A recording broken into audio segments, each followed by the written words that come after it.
exclusive injury law firm of the Jacksonville Jaguars. Protecting you and your family. Call 396-5555. Jacksonville. Now, get ready to spend the next 2 hours with our three sports-loving ladies. Mia O'Brien, Lauren Brooks, and Taylor Dahl. Hey, hey. This is Helmets and Heels. On 1010XL, switched on by First Coast Lighting and Fans. Upscale lighting, fans, and home decor. Show me what you got, pretty lady. I'm ready. Are you ready, Taylor? I am ready. Happy New Year's Eve. Are you ready for 2025? Are you ready for what we are referring to as one of the most action-packed episodes of Helmets and Heels of 2024? I'm ready. Let's go. We're calling it the State of the AFC South show because we will hear from our friends of the program, if you may. We're going to end the year on a high note with some of our most award-winning correspondents across the National Football League. Angela Moryan of Wish TV going to join us at 12:20. The one and only Cole Thompson out in Houston, fresh off of a house search with his realtor, is going to join us at 1 p.m. to talk Texans heading into the postseason, as well as some SEC talk. So we're locked. We're ready to roll on this epic, cool heating and air Tuesday, because it is an epic Tuesday here on Helmets and Heels. Mia O'Brien, Taylor Dahl, we are with you until 2 p.m. Lauren Brooks has the week off for the holidays. We were told she was incommunicado. I wonder what her and the family are up to today. She's off the grid, but Yes. she did send us her She picks. sent her picks, yes, because we are doing the picks today since we want to throw in the college football playoff picks. If we would have picked Friday, obviously we would have missed the first round of those. Will I pick nothing but underdogs? That remains to be seen. That's been the trend the last 2 weeks. Tons of ways to interact with us on this epic Tuesday. Be sure to hit us up on the text line designed by Lifetime Enclosures at 904-641-1010. You also can check us out on YouTube, X, and Facebook by visiting the MyBookie Digital Studio. But we begin, Taylor Dahl. As much as I want to start with the Jacksonville Jaguars, the state of the franchise, I want to actually begin by discussing last night's Monday Night Football game. Two preeminent programs, if you may, franchises in the National Football League, the San Francisco 49ers, the Detroit Lions. Defense was optional, but at the same time, it was an epic game. Yep. I think before I get to the big point that I want to make this afternoon and tie it back to the hometown team, I do want to look at the Detroit Lions through the lens of this. The knock on Kyle Shanahan and the 49ers, even when Christian McCaffrey was healthy and operating at an MVP level last year, was that they couldn't play from behind. Because their offense was so predicated on the run, if they got in a 10-0 hole, Brock Purdy was not able to throw his way out of that deficit. The Detroit Lions found themselves in a deficit last night. They're also an operation that the run game is so critical, even without David Montgomery active and available last night. And they still were able to come back in this game by sticking to their bread and butter. It wasn't like Jared Goff went crazy throwing the ball all over the yard. He certainly did, but it wasn't like that was their only offense. And I think that once again speaks to the sustainability of what Dan Campbell, Ben Johnson, and others have built up in Motown. Yeah, I mean, and this is also without David Montgomery, by the way, who's still injured. So you do have Jahmyr Gibbs, who still had 117 yards, and you were still able to get 152 yards on the ground. And to me, when we've been pounding the table this year, Mia, about what needs to change offensively for the Jaguars, obviously we've talked a ton about the run game and how committing to the run, sticking with the run, all of those things that kind of come with each other are what has led to, when you talk about some of these best teams in the league, when you're talking about the Lions, when you're talking about the Ravens, when you're talking about the way that the Bills have changed their offense this year, it's because they've been able to run the ball with players outside of Josh Allen having to take off and go.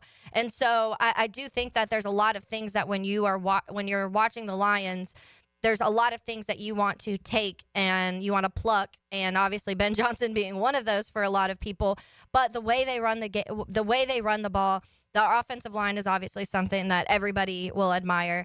And you also have to think about how many injuries have stacked up on this team, and they're still putting up 40 points on people. And they're still, yes, maybe the defense they allowed 34 points to the Niners, who have kind of struggled throughout the year. And when you're talking about Shanahan, when I did my tangent a few weeks ago about the coaches with the worst records in one-score games, Shanahan was honestly on the top of that list with the worst record. And so, to your point, that has been kind of a little bit of an MO surrounding that team. But also, even when players aren't playing the way they're supposed to be, and you're on your third string, maybe second string running back for some of the season, you're still able to put up 34 points, and you're still able to compete with one of the top teams in the NFL.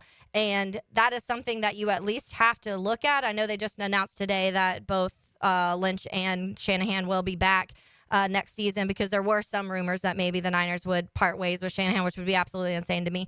But this is a game when you're... I blame Mike Florio for that, by the way. Sorry, Mike. Sorry, NBC. But like that, I think he said it in jest. At least I'd like and then to people took it and ran with it. He also said in jest a few weeks ago that Trent Baalke was trying to prove that Bill Belichick will be willing to work with him. And I think he said that in jest, and people took it at face value. So, social cues, very important. Lack of social awareness is perhaps one of the more underrated qualities you can have as a human being in 2024. Yes. Final score, the Detroit Lions 40, San Francisco 49ers 34. The Lions trailed 21-13 at the half. They trailed 28-24 they trailed 28-21. They were down a touchdown with a little over 5 minutes to go in the third quarter. But for me, Taylor, and I walked in, and this was the first thing that I said to you as soon as I walked into 1010XL headquarters this morning. The moment from this game that was so defining to me and speaks to whatever goes down at the Miller Electric Center next year, whoever is in charge, this is something that I need them to somehow maybe put up on a video board in the Miller Electric Center. There's tons of shiny video monitors everywhere. So like maybe you need to play this on loop. Yeah. Brian Branch, second round pick once upon a time of the Detroit Lions. Outstanding slot safety, corner, whatever you want to call him, does it all. Got called for an unnecessary roughness penalty midway through that third quarter. Which he's had multiple of this year, by the way. Gets called for unsportsmanlike conduct, unnecessary roughness, whatever. So it was unsportsmanlike, either way, in the open field. Gets immediately yanked off the field. Dan Campbell doesn't care that he's a star player. You put your team in a bind. You give San Francisco an automatic first down, a 15-yard advantage. You're getting taken off the field. You're sitting in the pine, at least for the next few plays. On the very next play, Kirby Joseph picks off Brock Purdy for the second time last night. And as soon as that play unfolded, and in turn, he didn't have another defensive play to call, defense coordinator Aaron Glenn immediately, before he celebrated with the players who were coming off of the field, went to Branch, and he also ripped him a new one. In light of a momentum-shifting, game-sealing interception, what were Dan Campbell and Aaron Glenn doing? They were upholding. They're still coaching. They were upholding the standard and holding players accountable. Because here's the thing, Taylor. Let's say it wasn't Brian Branch. Let's say it was, I don't know. How about Ben Neiman, right? That's a backup linebacker. Go Hawks, by the way, on the Detroit Lions. He's a good player. Let's say he was the one who got called for that unsportsmanlike conduct, right? Let's say he's the one who, pushes down the receiver a little too much. I believe it was Jawan Jennings. What are the Lions doing then? They're going to rip him off the field, right? And he's going to ride the pine. Yeah, so you have to make the example in those, and that's what these teams, which Brian Branch got ejected earlier in the season against the Packers for a hit that was like a helmet-to-helmet hit. And so I'm sure this is something that they're also looking at, because yes, Mia, like those are games, those are penalties that can shift the momentum in the opposite way you want it to go. And so yes, even though Kirby Joseph was able to rebound and bring the team back in it with getting a pick, that doesn't always happen. So a play like that could potentially shift the entire game, and that just shows the type of organization that Dan Campbell runs. He's hard-nosed. He jokes about eating kneecaps, and he jokes about hitting guys hard. It was a whole conversation when he made the comment about Caleb Williams takes off and runs, and sometimes runs down the sidelines and doesn't go out, hit him hard, like make him pay for that. He's that type of guy, so he does want to play hard. He does want to be aggressive. He does want to do all of those things, but he also still wants you to play football the way you're supposed to play with, and that means not intentionally injuring another player, which we've had that conversation here when it comes to like the Aziz Al-Shaair play, where sometimes we're like, we know bad hits happen. It's football. Those things are going to happen. But when you can tell when it's an intentional type thing, or when it's a reoccurring type thing, and that's been with Brian Branch too. So I'm sure that for them, this is something something where they're like, okay, we need to focus on this. And in that moment, he was like, we're trying to make a comeback in this game, and we're heading to the postseason. We don't have time for these sloppy things to happen. The Lions are 14-2.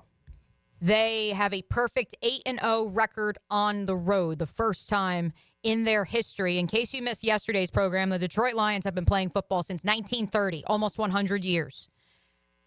Things are going well, and they are still holding players accountable. Yep. They are not allowing miscues to fall through the cracks. Because the moment you make an exception, what do we say during the draft, which not to look ahead too much to Taylor's tangent, which I hear is going to be epic on this epic cool heating and air Tuesday. If you make one exception, you're going to have a room full of exceptions. Yes. And that is where, to bring it back to the Jacksonville Jaguars, that is where I look at the operation that Dan Campbell, Aaron Glenn, Ben Johnson, both Aaron Glenn and Ben Johnson, by the way, are going to be among the hot names this coaching carousel cycle to come up. If they are holding their players accountable when everything is going well, that means that when the going gets tough, those players understand it doesn't matter. There is an expectation.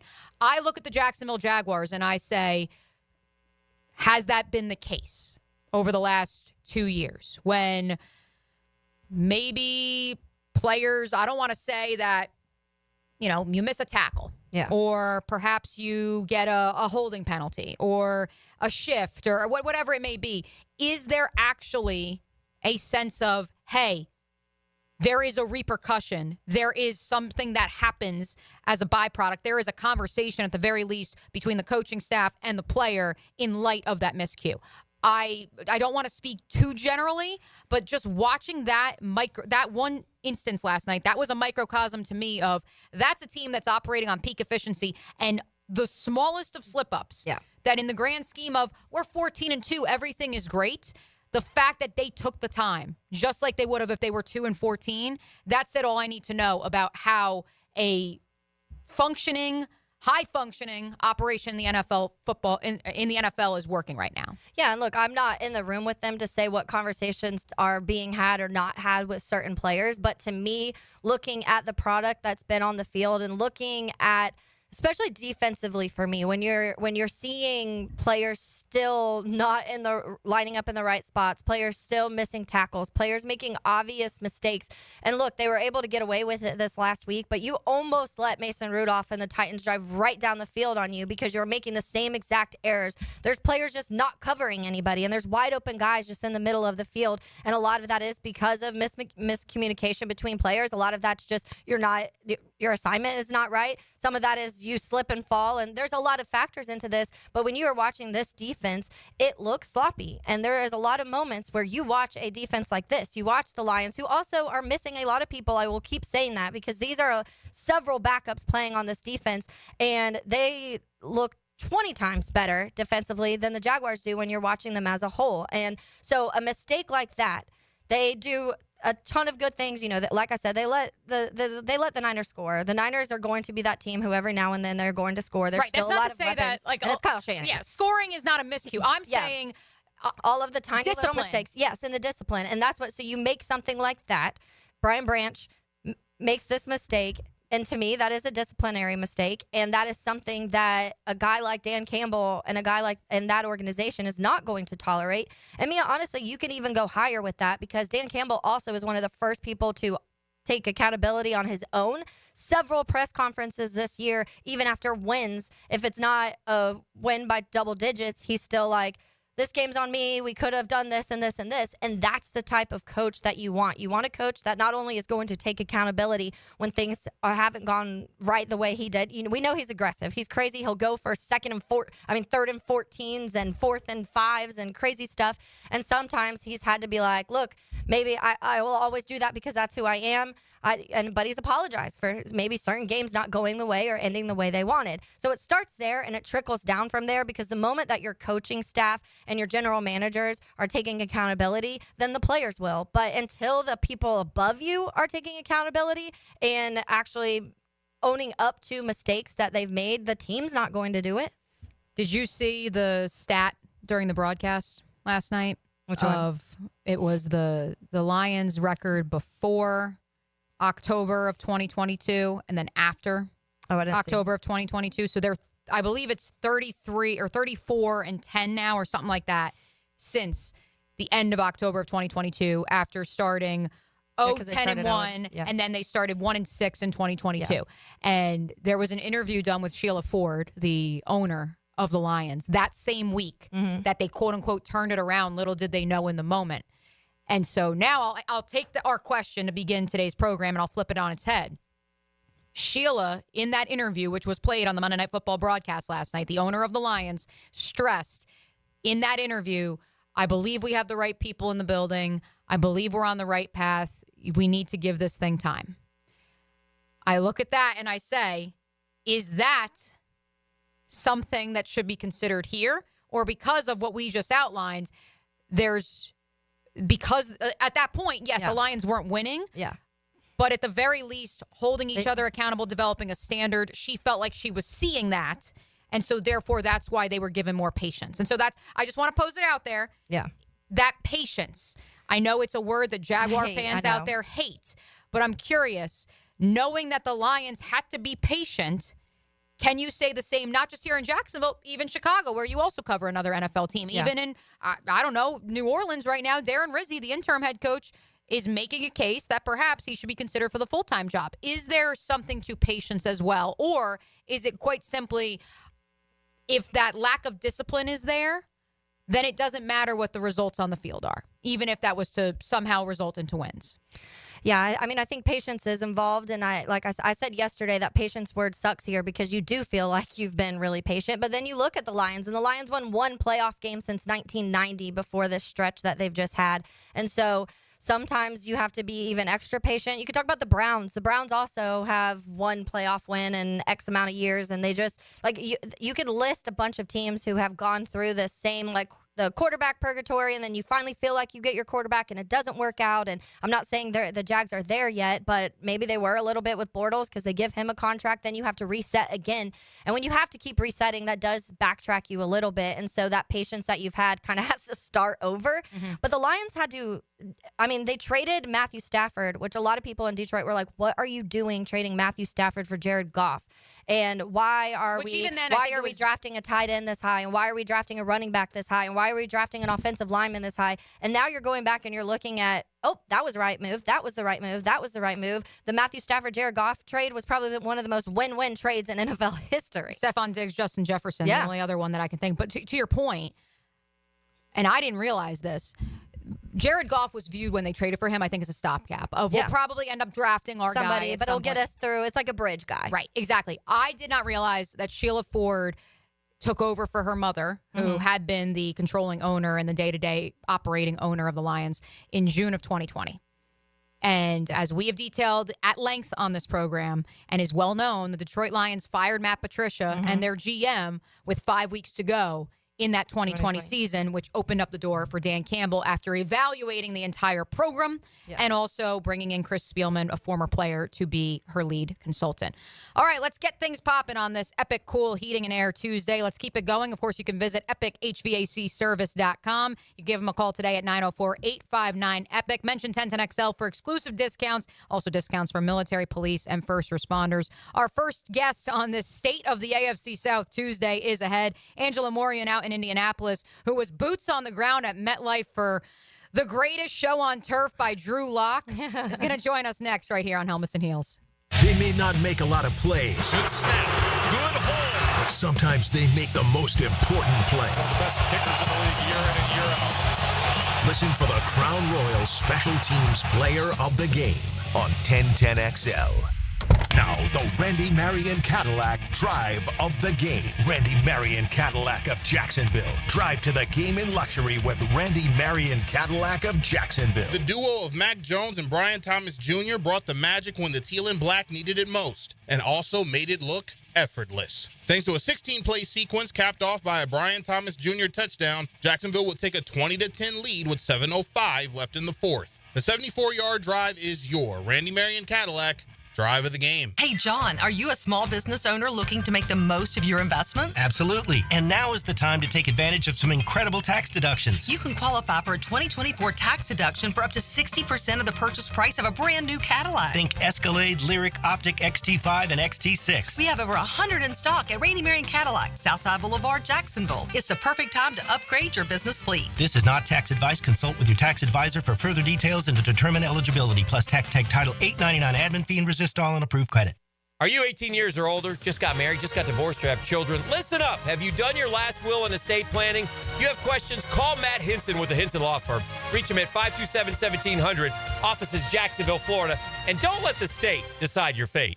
These are interesting economic times. That's why it's so important to have someone you can count on. That's ITP Partners. Jacksonville folks taking care of our Jacksonville money. Experience? You best believe you want to give your hard-earned money to folks you trust. Jeff Hartman, Chris Bryan, Dan Abel, Reed Wingate, Scott Regner, Janice Cobb, and Reagan Wright have the expertise and knowledge to help clients in their financial lives, focusing on investment management, financial planning, and risk management. ITP Partners. Financial partners for life. Securities offered through American Portfolios Financial Services, Inc. Member FINRA SIPC. Hi, it's Ben, second generation from Beard's Diamonds. Guys, if you're popping a question soon, looking for an anniversary gift, before you buy anywhere, shop Beard's. From a half carat to 10 carats, Beard's will beat any competitor's price. In the St. John's Town Center or at beardsdiamonds.com. Hey, it's Matt Hayes. I, for one, like a sure bet. Putting my money up, knowing I'll win. That's why I bet on Awaken 180. It was a sure thing, and the results proved it to all of us. Start your new year out knowing you'll reach your goal.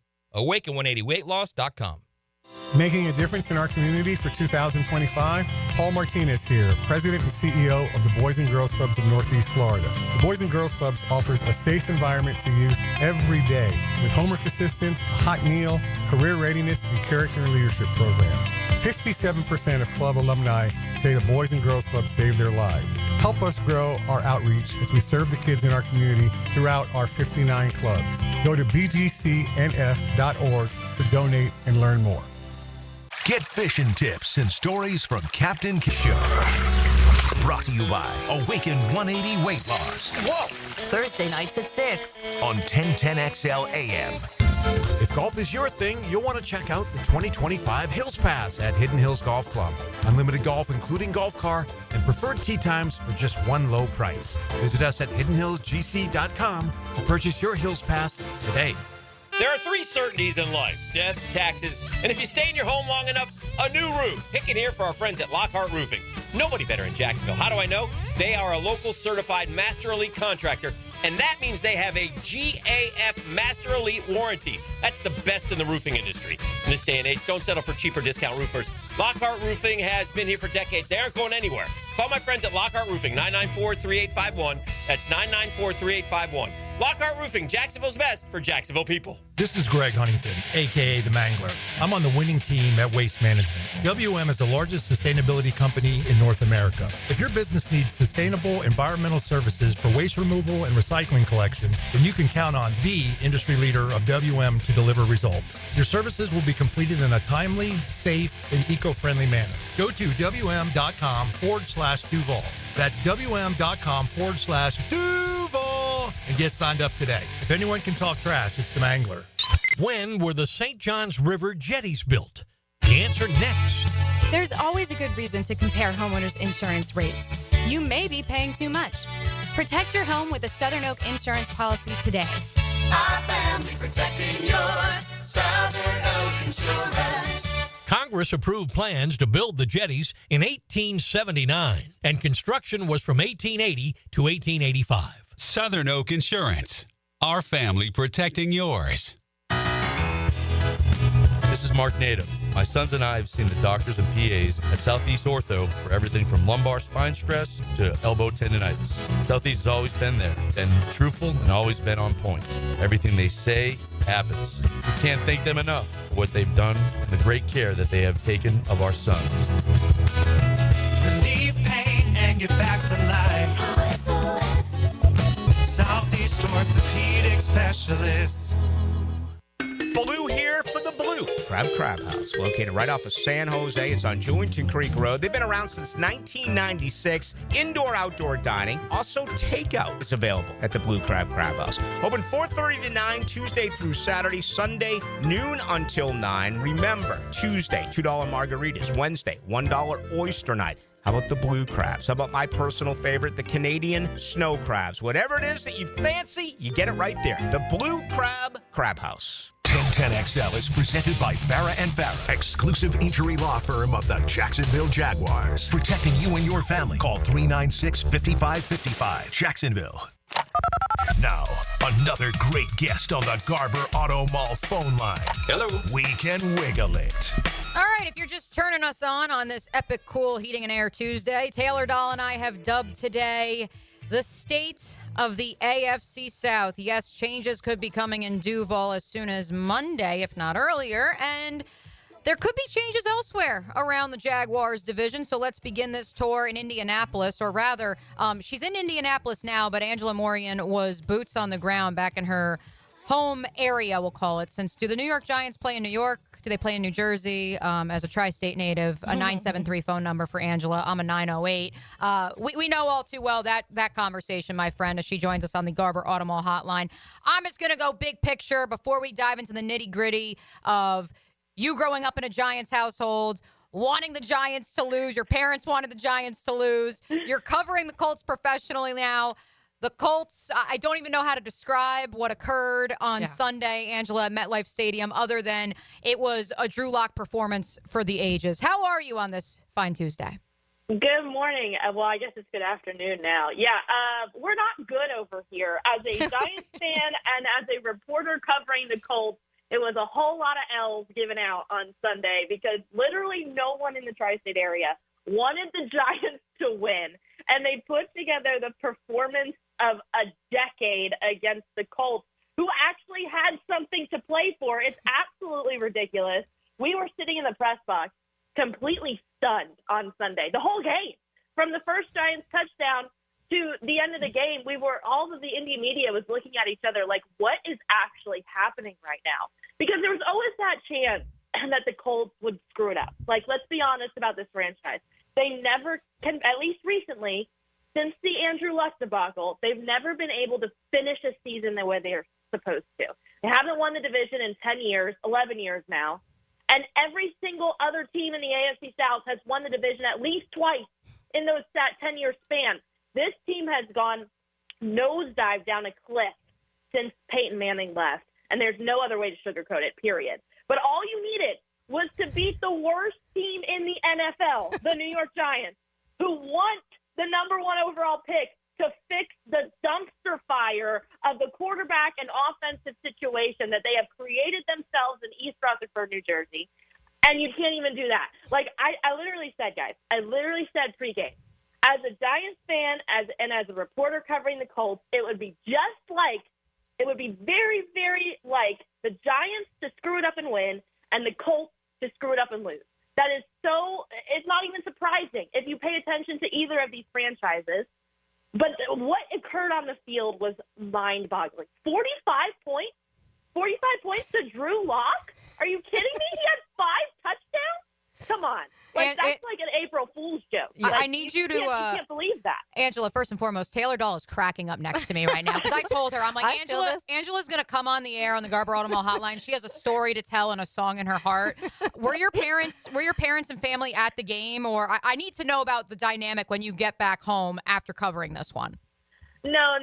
My dad has been so over the Giants for the last few years that he barely even pays attention. And it bugs me. I'm like, he's more Mets and Rangers right now than he is Giants. I'm like, please pay attention to the football team. Like, please. And he goes, I'll pay attention when they start winning again. I was like, well, you're never going to pay attention again because they clearly don't want to win except in situations where it screws them up for the next 5 seasons. Oh my But that's beside the point. It was, I was literally in the press box, and, all my friends in Indy, all of us know that I'm a Giants fan, right? Because I'm not very quiet about it. And every time they say in the press box, no cheering in the press box, everyone would look at me, and they'd be like, and no cheering in the press box. And I'm like, guys, I want the Giants to lose. We all want the Giants to lose. And then I was just like, again, sitting there stunned, watching the Elite Neighbors make circus catches, and Zaire Franklin not even, like, the Colts linebacker, for those who don't know, not even continue, like, he just stopped running down the sideline on one of those touchdowns. It was absolutely mind-boggling, the lack of effort that the Colts showed. And then after the game, I go in the locker room, and I ask every single one of them, what was your sense of urgency? Like, how do you assess that after this game? Everyone was like, well, we felt like the sense of urgency was good coming into the game. We felt good about this game. Like, we were prepared. And I wanted to be like, go Are prepare you sure? better, because, like, you didn't prepare very well. And then Zaire Franklin is on his podcast from a couple months ago saying how he wants to play a hapless team like the New York Giants and how that would be an easy win in a big market. Well, you didn't play up to your standard. And the thing that was – I'm sorry, I'm rambling here. The thing that was crazy to me was the defensive playmakers on the Colts, Zaire Franklin, Kenny Moore, all great guys. We love all these guys. But they didn't play. It was their fault. It wasn't these random, young, immature, inexperienced guys in the secondary or whoever you want to blame. It was the stars on the defense who've been in Indy for almost a decade, who just got new contracts. They were the ones not showing up. This city is ready to, like, run this team out of town right now, and I don't blame them, because they didn't show up for the city. They didn't show up for the franchise. And there's a reason that Pat McAfee and a whole slew of other former Colts players are coming out disgusted with how that Colts team played when the playoffs were on the line. It was absolutely disgusting performance. Angela, I relate to you more than you know. I'm a Jaguars and Bears fan, so it's been a rough year for me also.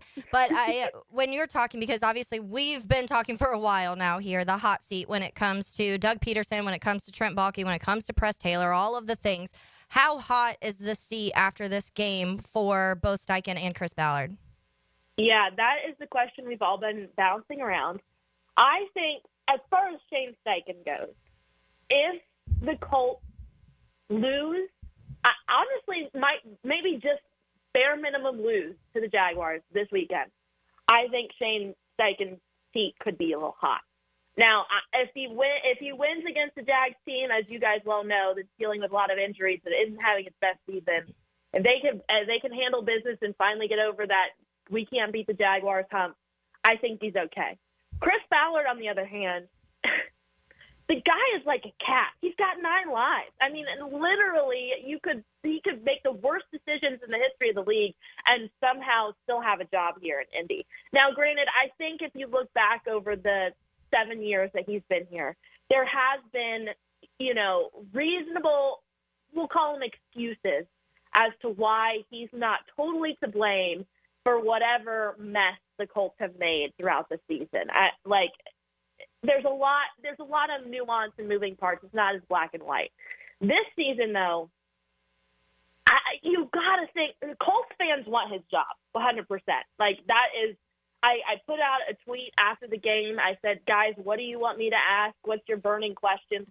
All of them were, when is Chris Ballard fired? Like, that was the fan base does not want him around anymore. The indictment that he could have this season, the reason why this could be the season that they move on from him, is he re-signed all of these playmakers, Michael Pittman Jr., Zaire Franklin, Kenny Moore, all of the main guys, re-signed all of them, kept all the talent in-house, didn't make any moves for playmakers on either side of the ball in free agency or really in the draft. Like, didn't make any splash picks, we'll say.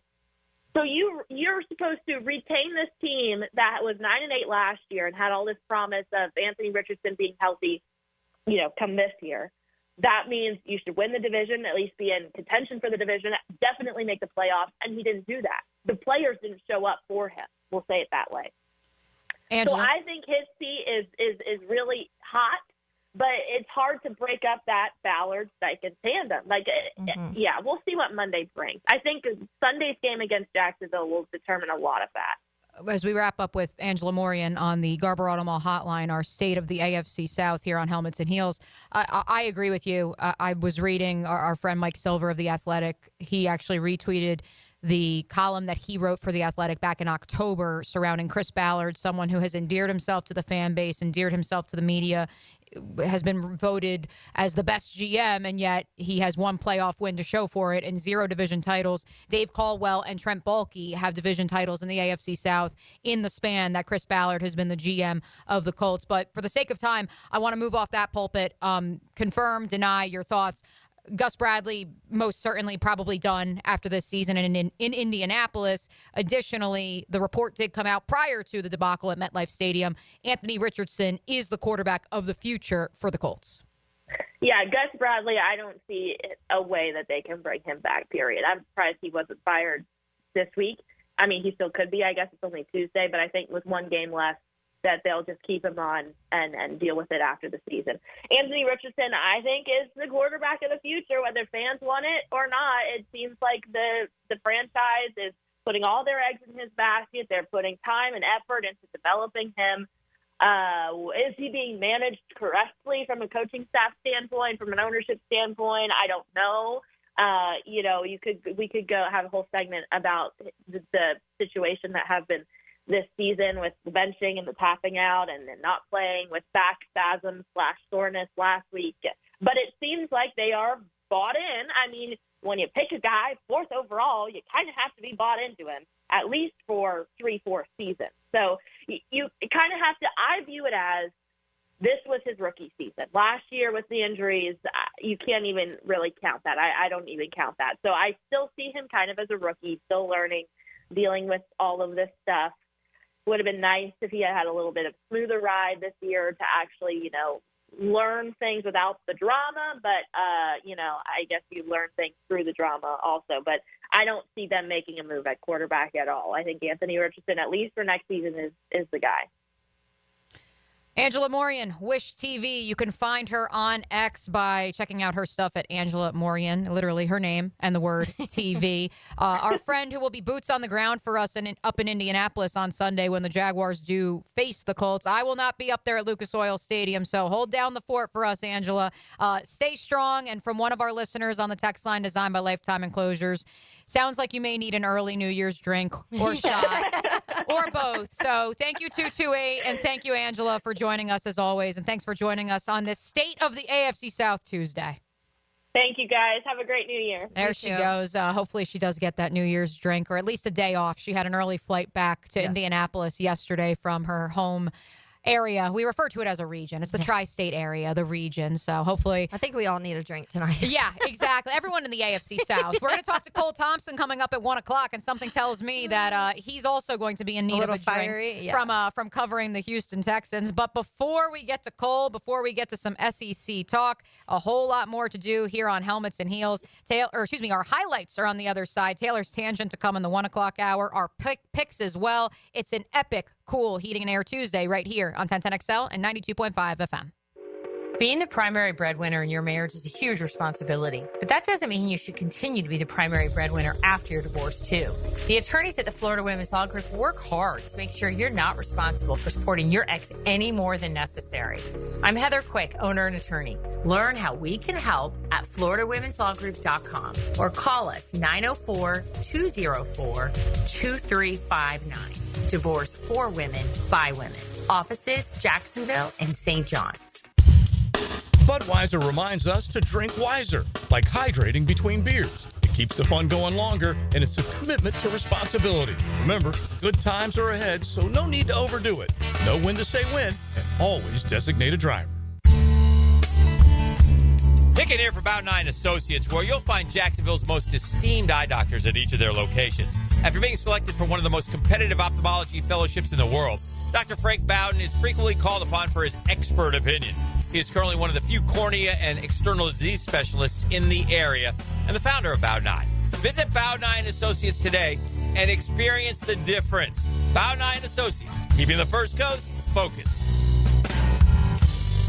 I'm here with Clayton Bromberg of Underwood Jewelers. Clayton, why is it that when you look at how long a store has been in business, that it always seems to be the stores like Underwood's that sell fine quality that have been around the longest? Frank, that's a question that really doesn't get asked a lot, but it should be. There are a number of reasons, but probably the biggest is because of the endorsements our longtime customers and their pieces of jewelry have given us through the years. You see, when you sell really fine quality jewelry, that piece will last longer and always stay beautiful.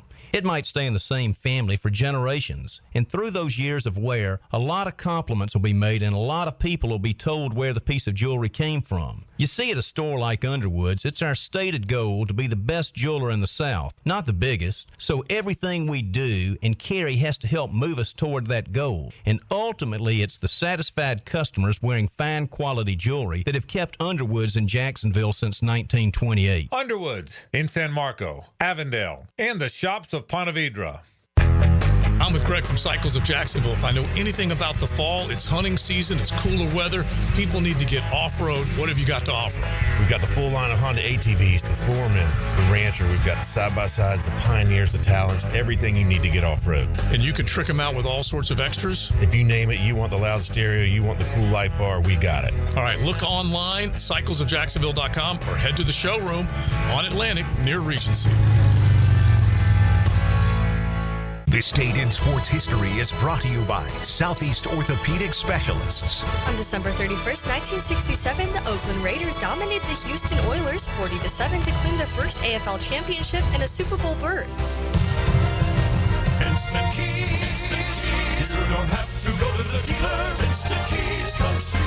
Instant Keys saves the day if you have lost or broken keys. They can program new keys and remotes for nearly every make and model of vehicle at a fraction of the dealership cost. Fast, honest, and reliable locksmith service. Call 722-1111. Instant Keys. Instant Keys. You don't have to go to the dealer. Instant Keys comes to you. Rotator cuff injuries are common among athletes and those who have physically demanding careers. Don't let this injury keep you away from the sport you love. Dr. George Barry here, and the first thing you need to do with a serious shoulder injury is to diagnose where the damage is and how significant it is. Rotator cuff tears are either acute tears sustained during an injury or accident, or degenerative tears. If you're interested in learning more about rotator cuff repair and how our expert team of orthopedic surgeons can help you, call Barry Orthopedics today or visit barryorthopedics.com.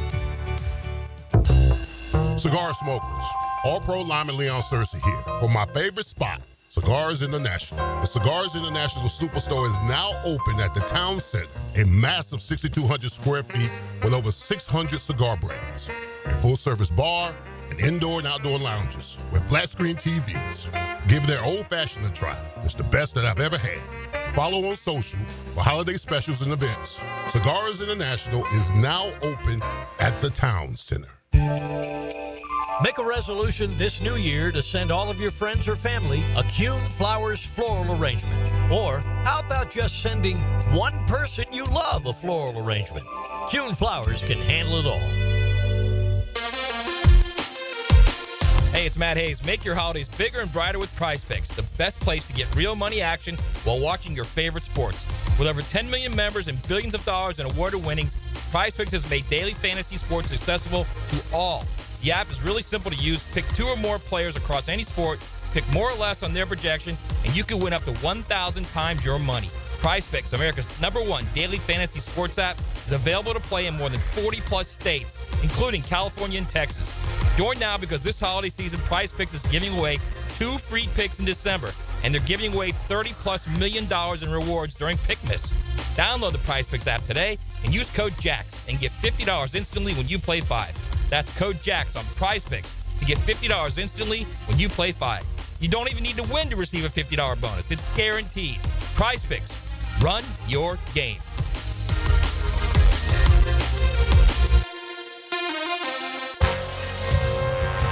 This is Dr. Kevin Kaplan, head team physician for your Jacksonville Jaguars. Here's the latest update on the Jags, brought to you by Baptist Health and JOI. Jaguars head coach Doug Peterson on the difficulty of their 4-12 season. If you let it, this league can beat you up. This league can burn you out. This league can. It's tough. It's tough to coach. It's tough to play. And I choose not to let it. I choose to bring energy every day, with the team. I choose to be positive and encouraging, and at the same time be hard. You got to show the good. You got to show the bad, and that's the only way I think we can work our way out of, the situation we're in. Doug Peterson, courtesy of Jaguars.com, with your Jacksonville Orthopedic Institute Jaguars update. I'm Andrew Gibson. 1010XL is presented by Farah & Farah, exclusive injury law firm of the Jacksonville Jaguars. Protecting you and your family. Call 396-5555. Jacksonville. This is Helmets and Heels. Kept classy by First Coast Lighting and Fans. Upscale lighting, fans, and home decor. On 1010XL. If you're at the office, driving around right now, not in front of a TV, we do have bowl games going on as we speak. One in particular, the ReliaQuest Bowl, the old Outback Bowl down in Tampa Town. Score, Michigan 16, Alabama 0 with about 2 minutes remaining in the first quarter. Here's a fun stat for you, Taylor, in case you haven't watched most of this game. We just turned it on here at 1010XL HQ. Average starting field position so far. Alabama's at their own 25-yard line. Mm-hmm. Michigan's average starting field position, Alabama's 21-yard line. Oh, my God. So that's about where they are at right now. Although Alabama appears to be somewhat driving, they are on their own 35-yard line. And nope, the running back slipped in the backfield on 2nd and 2. So, yeah, things perhaps going from bad to worse in Kalen DeBoer land. I will say I have, trauma from the Outback Bowl previously when it was the Outback Bowl because I worked at Outback during that time, and they would do, if one team wins, you could get a free bloomin' onion. If the other team wins, you get, coconut shrimp or whatever. You forget, Taylor, as someone who covered Iowa and now roots for the Hawks, we've played in a couple of Outback. I've been to the Outback Bowl as both a media member and as a non-media member. The bloomin' onion shrimp, the bloomin' onion mascot. There's a coconut shrimp mascot as well. The bloomin' onion mascot. We miss him every day. Yes. We had a 1 year, I can't remember. Okay, so this must have been 2012, 13. And that year, whoever won, you got a free blooming onion. Yep. They ended up getting the blooming onion. We call it Bloomageddon because we had so many people come in for blooming onions. We ran out to the point where we were all right, we were having to give certificates to come back and get blooming onions later. We were on a 3-hour wait for 8 hours straight. We ran out of silverware. We ran out of sirloins. We ran out everything you could think of because people wanted their free blooming onion because of the Outback Bowl. This is the insight that you only get on Helmets and Heels. This is why you come hang out with us on an epic cool heating and air Tuesday, the real behind the scenes of Outback Steakhouse. Yes. Let's take a look at this week's highlights, RJ. Now, Heels highlights. Unbelievable! On 1010XL. The Pop-Tart Bowl is the greatest game in the history of sports. Cinnamon roll is in.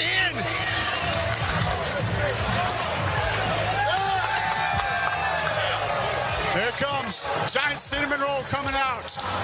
Thank you all for the 2024 Pop-Tarts Bowl champions, Iowa State Cyclones. Congratulations again. Matt Campbell, Rocco Beck, the MVP. What a game. What a performance. Give it up one more time for all these young men. Go get some of that giant Pop-Tarts. We're heading back to you in studio, Kevin Nagandi.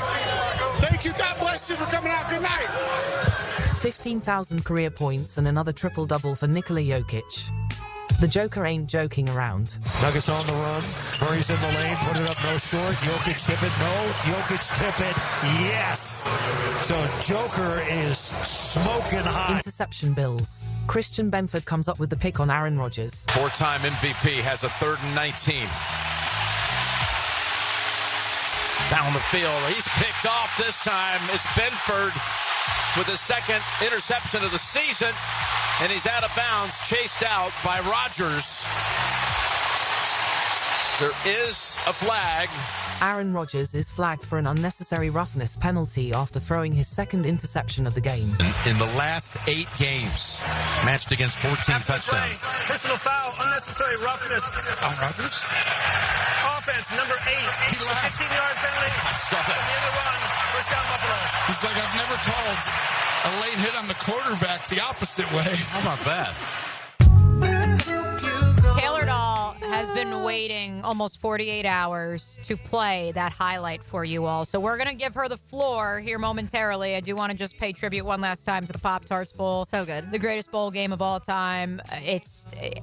Again, as we discussed yesterday with Mike Golick Jr., this is what the non-college football playoff bowl games need to look at and emulate. The idea of, look, it's fun, it's zany. They ended up having a great on-the-field product, too, unless you like defense. Yeah. And that is what those non-playoff bowl games need to look like moving forward. Yes, and a couple things. Number one, all the little things that they did for that Pop-Tart Bowl were fantastic. Even to the end when rather than the Gatorade shower, they had Pop-Tarts coming, like mini Pop-Tarts getting poured on the coach.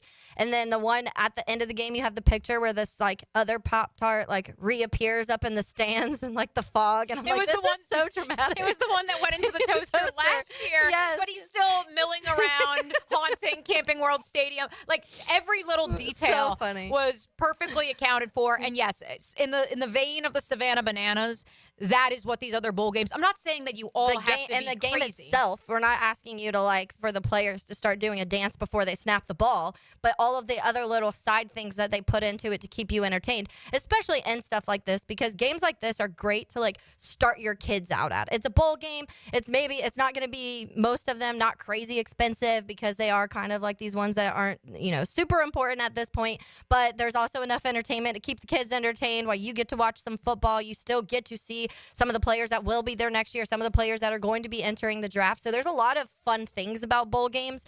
And I was listening to Primetime yesterday, and I was going to say this yesterday, Mia, about when we were talking about Cam Ward and him sitting out half that game. And I was about to mention, and it kind of slipped my mind, how soon we start seeing NIL deals where the guys have to play in the bowl game if they make a bowl game. I heard Denny Thompson say yesterday that a lot of guys already do have that in theirs, and he would not be surprised if we start seeing more people having to play because of their NIL deals. That's interesting. Yeah. I didn't even think of that. Yeah. And in turn, that also... Because he's like, it's a business now. Right. So you've got to go. You can't just not go to work. Right. But that also brings into question the idea of these players who, for the better part of the last decade, i.e. Christian McCaffrey, Leonard Fournette, the Jake Butt situation, where they've taken out insurance if they have played in the bowl game. God forbid they get injured in a game that is quote-unquote meaningless, and so they have the insurance policy at the ready. Yeah. And I'm curious how that'll factor into it as well. Yeah, and he was saying because the main thing, obviously, they get payments throughout the season. So he said they don't get their final payment until after all the season is complete. So after that bowl game. So he said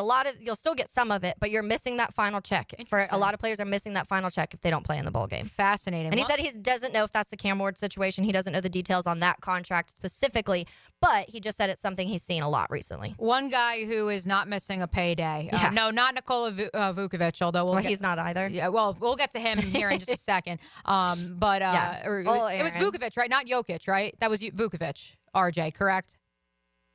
My highlight? Yeah. That was Jokic. Oh, it was Jokic. Why did I hear Vukovic? I don't know. I was listening for wanting to not hear Denver Nuggets. I should be listening to want to hear the Denver Nuggets because we're living in the golden age of the Denver Nuggets. We'll circle back to the association here in a second because, yes, Taylor Dahl, you have the floor. Lay it all out for us.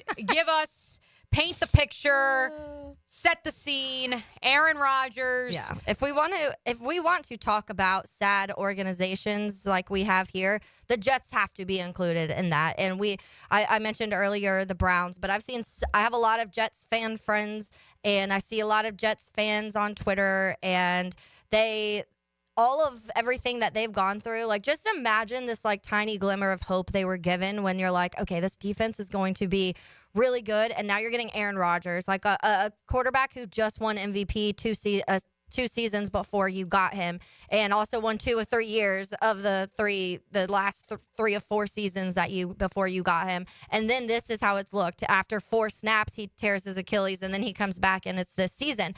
But during this game, obviously, the Bills crushed the Jets 40-14. It was just the sequence of events in this. So Aaron Rodgers gets sacked. He becomes the most sacked quarterback of all time. Granted, he's been in the league for 20 years, but 568th sack, most of all time in NFL history. Follows that sack by setting the sack record by throwing an interception. Worst interception also, terrible throw.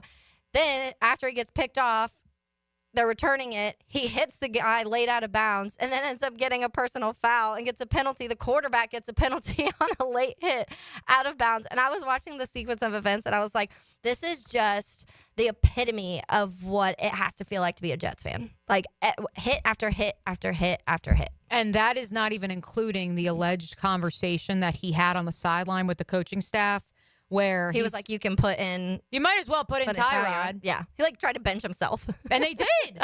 And they said, all right, we'll put Tyrod in. He's like, I don't want to do this anymore. He came to New York with the intent of becoming the head coach, the general manager, the owner, and the quarterback. And while Brick Johnson, I think, still has the title of owner and maybe GM, I think Aaron Rodgers has everything else covered, if only for one more week. Yeah. Where do you think he's playing in 2024 or 2025, excuse me? I don't know if he is. I feel like this game, Aaron Rodgers walking to the sideline and being like, put someone else in. It just feels like number one, I don't think he's cared for a few seasons. I said that the final season he was in Green Bay, he just didn't look the same. He was throwing a lot of picks. He was just like, it didn't look like the same old Aaron Rodgers. And not saying that all of a sudden all his talent was gone, but it felt like he just didn't have like the care as much anymore until he was playing the Bears. And all of a sudden he cared in that game, all the games he played them. But I already felt that last year in Green Bay, and then the Achilles happened, and then he has this whole, like, all these retreats and darkness and going to see witch doctors in Africa and, like, doing all of this stuff, and I just think his mind isn't all football anymore, which, okay, you've played for 20 years. Like, I feel like maybe Aaron Rodgers is one of those guys that his ego is so big he doesn't want to go out this way, so maybe he tries to reel it back in just to get one more season where people aren't remembering him for these last 3 seasons. But part of me just feels like he just wants to like go on a permanent vacation. Has he not already been on a permanent vacation? Technically, I guess he the last 2 years living in the northern New Jersey area and in Bergen County. Or actually, he lives in Montclair. Who am I kidding? He's in Essex County. Yeah. RJ, update us. The NBA, as we look towards 2025, which teams are you buying stock? Are the Denver Nuggets among them? I still think the Denver Nuggets are a team that can hurt your feelings, but they just feel like a team that's middle of the pack. They don't scare me, but it's amazing what Nikola Jokic is still able to do, despite the fact that his team isn't the evil empire that they once were, although they won a championship just a couple of years ago. So 15,000 points last night, along with another triple-double. Is just amazing what this guy's able to do night in and night out on the floor. And people still look at him as a potential MVP candidate. So Nikola Jokic and the Denver Nuggets, I'm not buying stock in them right now, being the 6th seed in the West. But anytime you have Nikola Jokic on the floor, he's one of those guys that you can always say we have a chance anytime we have him on the floor and he's healthy. We spent a lot of time last Tuesday, as a matter of fact, on the last Epic Cool Heating and Air Tuesday, discussing the Orlando Magic and how they've built the operation that is currently in 3rd or 4th place now after the loss to the Knicks in the Eastern Conference standings. I'm curious, to your point, RJ, where the Denver Nuggets don't necessarily become the evil empire that many thought they would be after they won the NBA title a year and a half ago. I also look at the Western Conference standings and I see a Houston Rockets team that is young, that started from scratch 2 years ago. What do you make of the roster building with some of the Western Conference clubs as we turn the calendar year to 2025? Right now, it's an absolute bloodbath out west. It kind of reminds me of that, I want to say either 2009 or 2010, where you could go from 2nd to 6th in a matter of 2 losses. I like what a lot of these young teams have done. When you look at OKC, Memphis, and Houston, those are teams that have really built themselves. All 3 that were in the basement of the Western Conference like 4 years ago. Right. I mean, they've really all built cornerstone or cornerstones. I kind of say that shaking my head left to right when it comes to Houston, because although you have Alperen Şengün, Jalen Green, it always feels like the jury's still out on him if he can be a franchise cornerstone for the Houston Rockets. But the biggest thing for the Houston Rockets, with you bringing him up, was coaching. You looked at a guy, Stephen Silas, and even when Stephen Silas got mad during post-game interviews, you didn't believe him. It's almost like you wanted to pinch his cheeks and say, oh, you're getting mad. You know when Udoka is mad. You know when Ime Udoka is mad. You know, he'll sit a guy that I personally like in Cam Whitmore. He'll sit him out because he's like, listen, man, he's taking bad shots. I can't have him on the floor. I don't care how talented he is. And it seems that the the team has really taken his general makeup. I enjoy what Rafael Stone and Tillman Fertitta have done in Houston. I thought this was going to be a team that was going to make the playoffs this year anyway, but I didn't think they'd be a top 5 seed going into the new year. So Houston's also a team that doesn't scare me yet, but just give them a few years, and this is going to be a team that we're talking about that's going to be in the mix of the Western Conference when it comes to teams that can represent the West in the NBA Finals. I feel like your comments about Ime Udoka is the perfect bow to put on this first hour of this epic Cool Heating and Air Tuesday, RJ. We started talking about accountability and culture in Detroit, ending with it in the association. And now as we get ready for hour number 2 of today's program and say hello to our friend Cole Thompson out in Houston, something tells me that discipline, accountability in the Houston Texans organization, that will be a talking point. Stick around for more right here on 1010XL and 92.5 FM.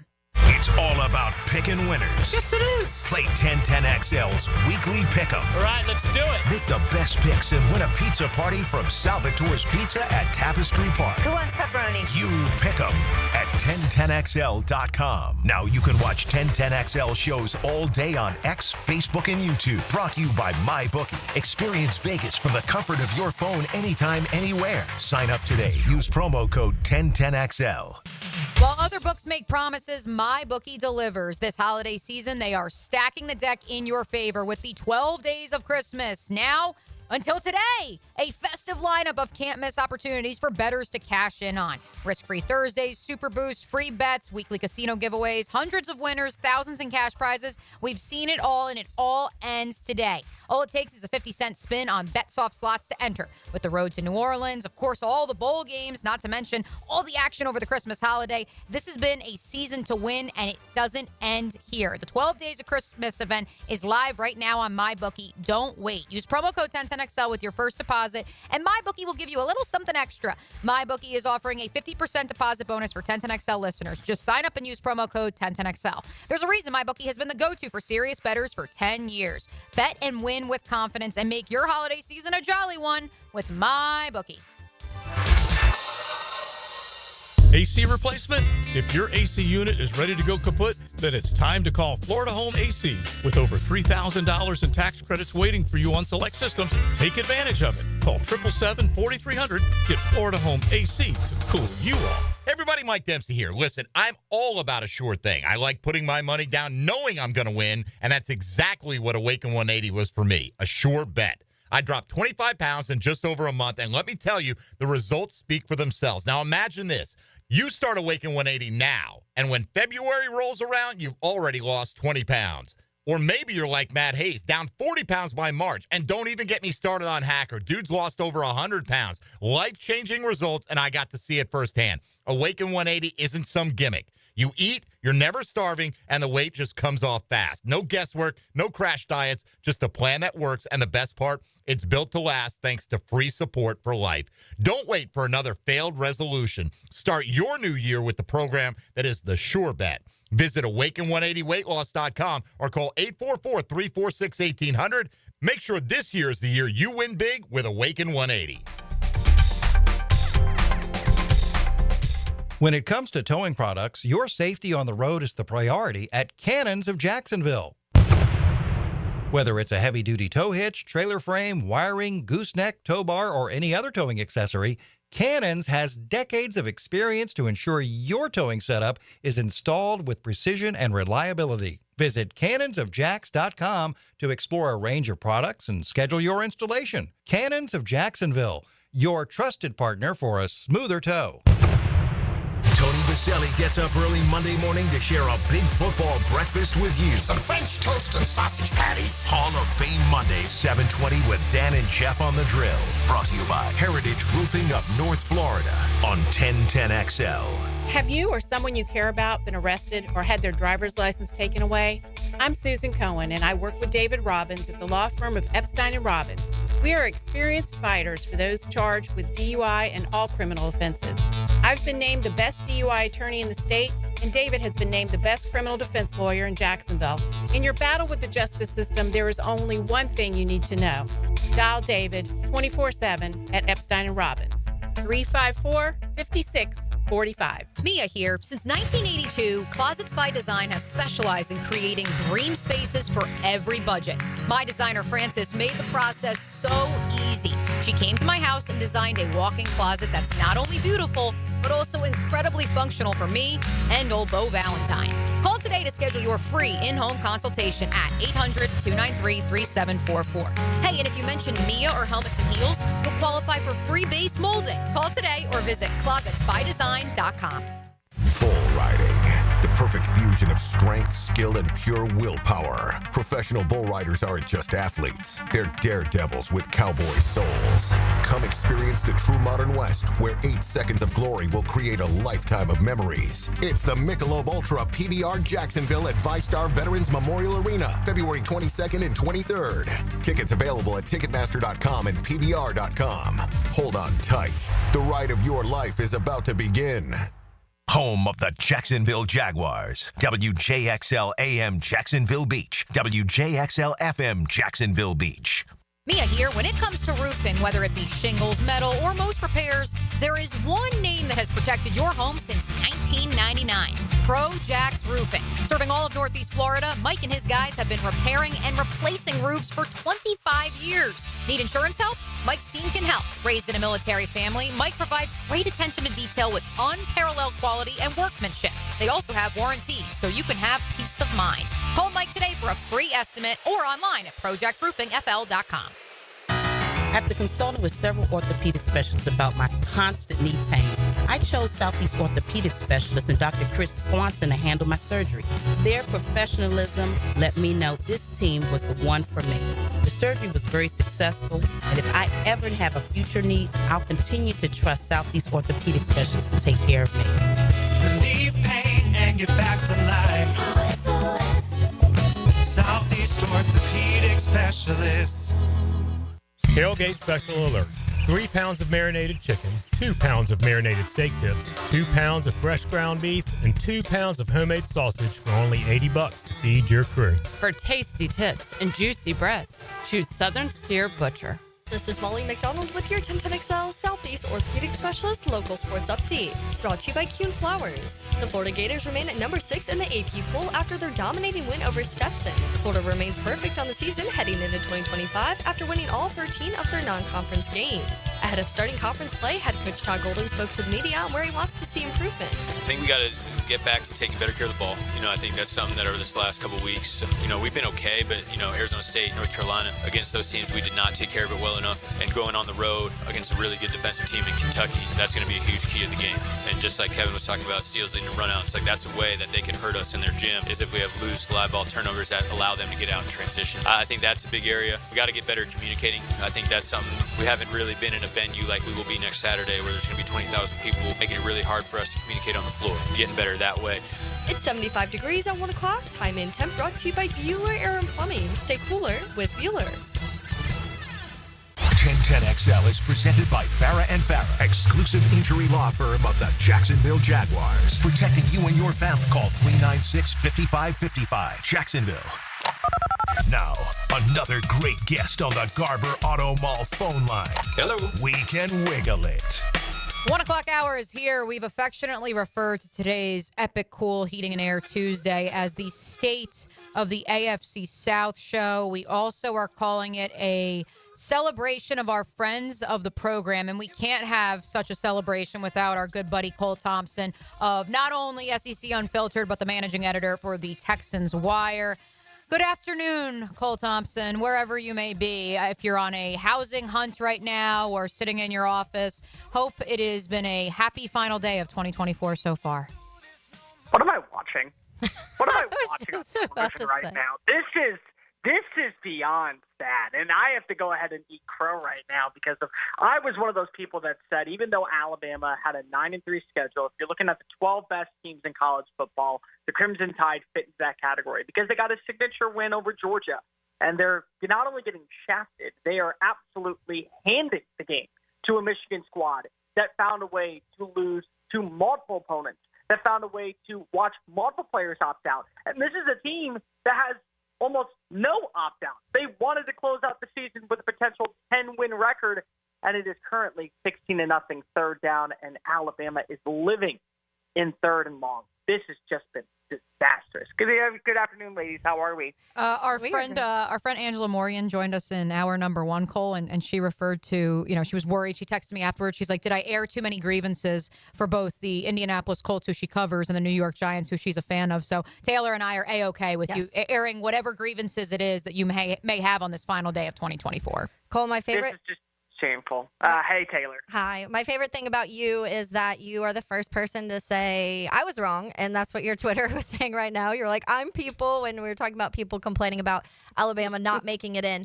But let's, looking ahead at these college football playoff games that are coming up, a question that a lot of people are talking, since now we're at this 12 team, the teams that have had a bye and now are about 3 weeks out of playing football, do you think that affects anything positively or negatively? It could do a little bit of both. I think the first thing is, number one, you get healthy. A lot of teams are going to be playing down the stretch with players that are dealing with ailments, get an extra week to regroup, recover, put themselves in a prime position to really be back at 100%. And that's beneficial to a team like Georgia that is going to be down multiple offensive linemen, that was dealing with a ton of injuries. And it also gives time for Gunnar Stockton to get himself prepared. But also, you want to carry that momentum, and momentum is a big deal breaker, especially for a lot of these teams that kind of feel like they're on the outside looking in, wanting to guarantee their spot as proven commodities. A team like Arizona State makes a lot of sense to where maybe this actually hurts their success. They were playing extremely efficient football down the stretch.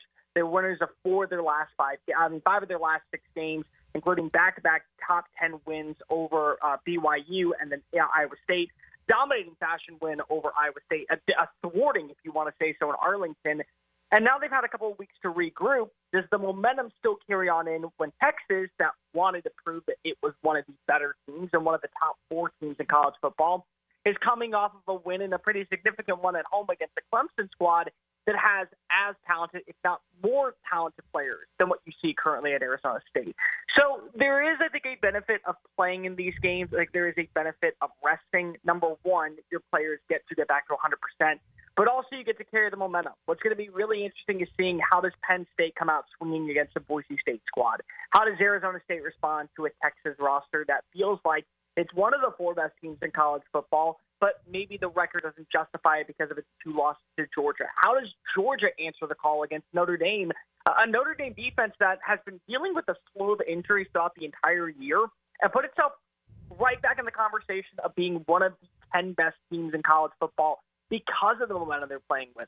Those are going to be things that I think will be really beneficial. And what we're hearing right now as well is that the College Football Playoff Committee also understands where getting a first-round bye should be a privilege. Maybe we will start to see that regardless of where you play in the conference next year. You can find him on X at Mr. Cole Thompson. Cole, for time's sake, although we of course could talk to you for an entire hour as one of our favorite friends of the program here on Helmets and Heels, I do want to shift over to the Houston Texans, since we are calling today the state of the AFC South. Back-to-back losses in a 5-day span.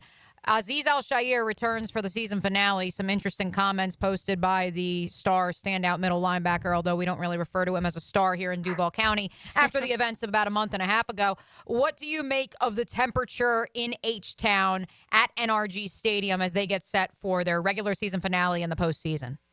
Well, it's hot, to say the least, because of not only is the weather always humid down here, but more importantly, you just got to be able to roll with the punches. This is a team that's been dealing with a slew of injuries, and then the back-to-back-to-back games in 11 days really hindered their success. And then when you throw in guys getting injured during that span, it's definitely a rolling trudge to the finish line just to be able to stay healthy. They're going to be playing starters in Week 18 against the Tennessee Titans.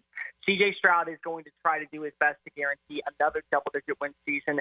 But you may say that the temperature is hot and the fans are very disappointed. For me, this is, sadly, guys, right on brand. I didn't see where the Texans were going to make this jump into AFC legit contenders. And the main reason why is because, well, you guys got a first coast up look in person of a team playing a 4th-place schedule and then being forced to play a 1st-place schedule the following season, and how much they disappointed. Jacksonville was guaranteed a better spot because of where they were in 2022. 2023 rolls around. They get a healthy Calvin Ridley. They're able to put out a couple of really good players in the draft, but yet still, despite sitting at 8-3, they struggle to close out the year. They finished 9-8, and they missed the playoffs. The Texans are just lucky that they play in a division where Indianapolis couldn't get the job done. Tennessee couldn't get the job done. Jacksonville couldn't get the job done because they very much look like that Jacksonville team that despite having all the accolades, all the praise, all the glory of what was the potential upside, they're not as good as qualified. They have some good players, but they haven't played like a complete roster all season long. And depending on who they match up with in the AFC wildcard round, this may be a bludgeoning. Like what we're seeing between Michigan versus Alabama very well could be Houston versus Los Angeles versus the Ravens versus the Steelers. There's really only one game that you feel truly confident in at this point that maybe Houston stands a chance. That would be the Pittsburgh Steelers. They haven't looked great offensively the last 3 weeks. But this, again, is a team that has been grudged with injuries, inconsistent offensive play design, really lackluster offensive execution in the trenches. They have a lot they need to fix this offseason if they're going to be a competitive team. What are the feelings towards C.J. Stroud? Because that was one of the biggest conversations this offseason. And 23 touchdowns, 5 interceptions last year to 19 and 12 this season. And I know we've seen this offensive line struggle. Obviously, Nico Collins missed sometimes, now Tank Dell. So what kind of are the overall feelings of fans, media with Stroud this year? Well, for fans, he can do no wrong. Even when he's throwing into triple coverage, it's the wide receiver's fault for not making a better grab. It's the wide receiver's fault for not having a third hand. And it's the running back's fault for not being able to make a sheer block down the field. But the media is looking at it from a perspective of there have been multiple drives this year that C.J. Stroud has put the Texans in the position that they are.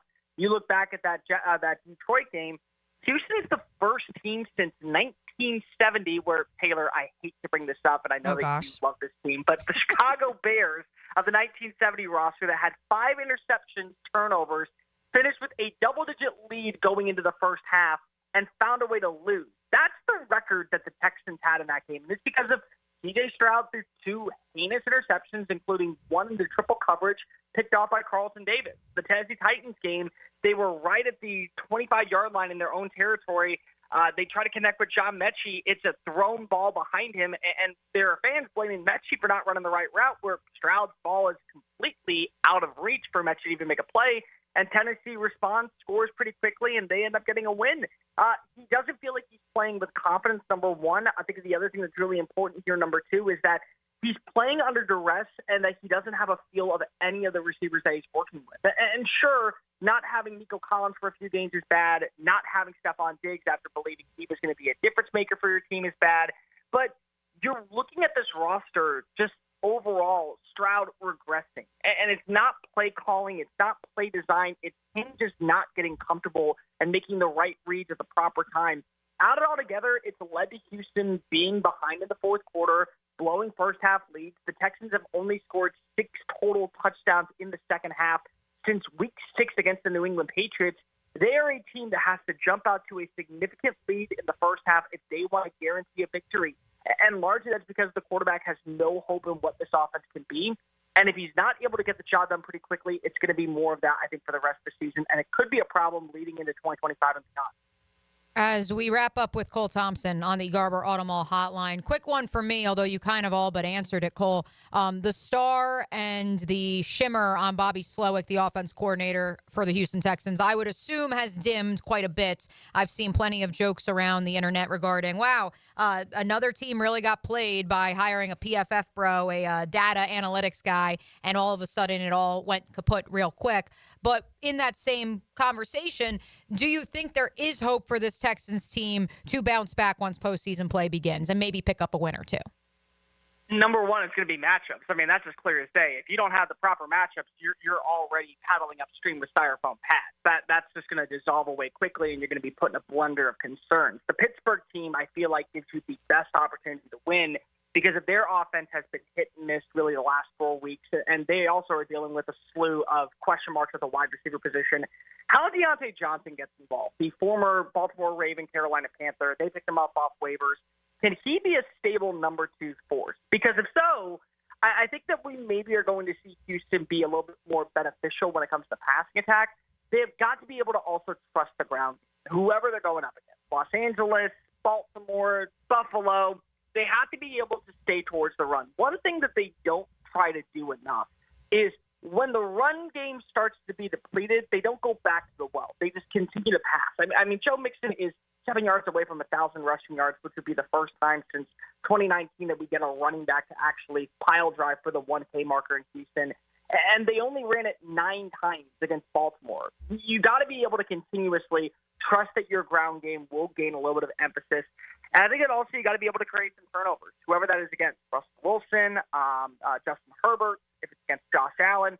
If you can do those little things, I think that maybe Houston's going to be able to put themselves at least in the divisional round. But the problem is, guys, Houston didn't think of itself as that way. They thought of itself as being a legit force to make it to the AFC Championship game.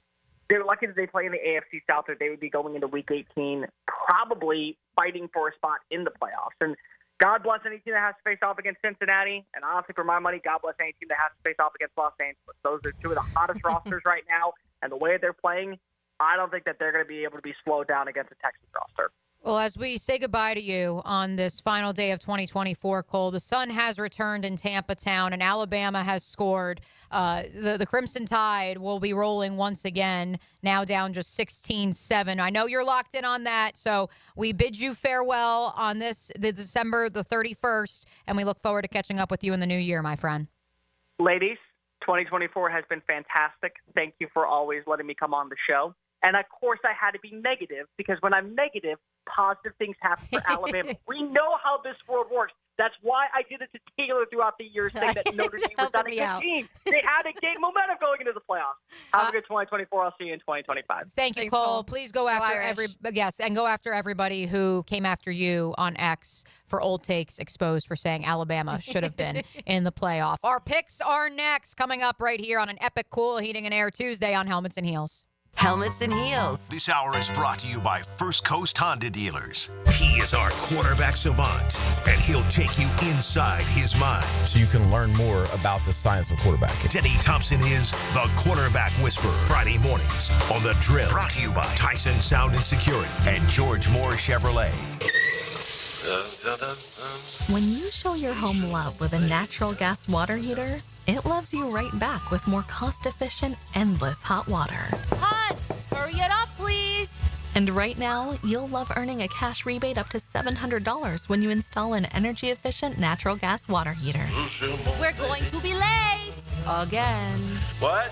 Did you say something, hon? To learn more and how to qualify, visit peoplesgas.com/rebates. Hey, poker fans! The Best Bet Winter Open Series returns to Best Bet Jacksonville from January 23rd to February 2nd.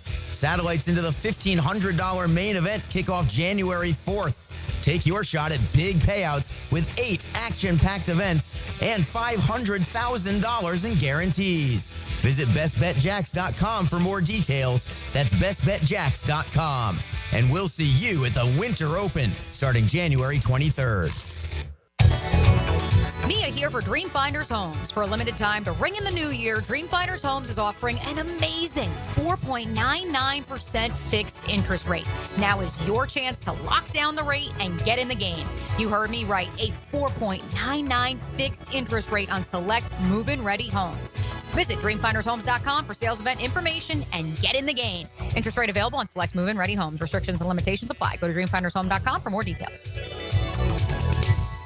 Hi, I'm Janelle. A little thing I love about the Chick-fil-A chicken sandwich is the bold flavors. It's very savory. And that golden crispy outside of the sandwich just lets me know that it's going to be so perfectly juicy on the inside.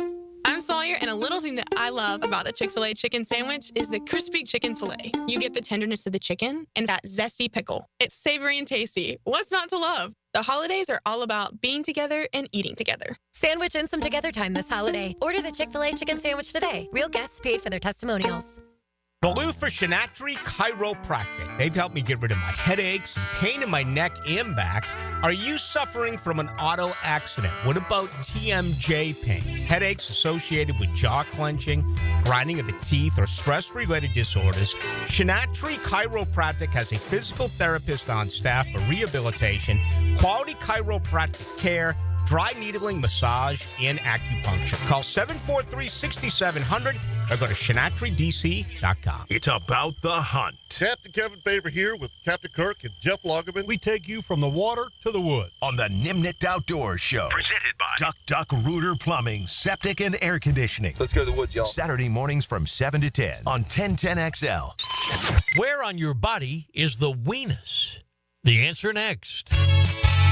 When you call Southern Oak and file a claim, you'll be handled by our hand-picked vendors who will analyze any roof, storm, or water damage. It'll save money for you.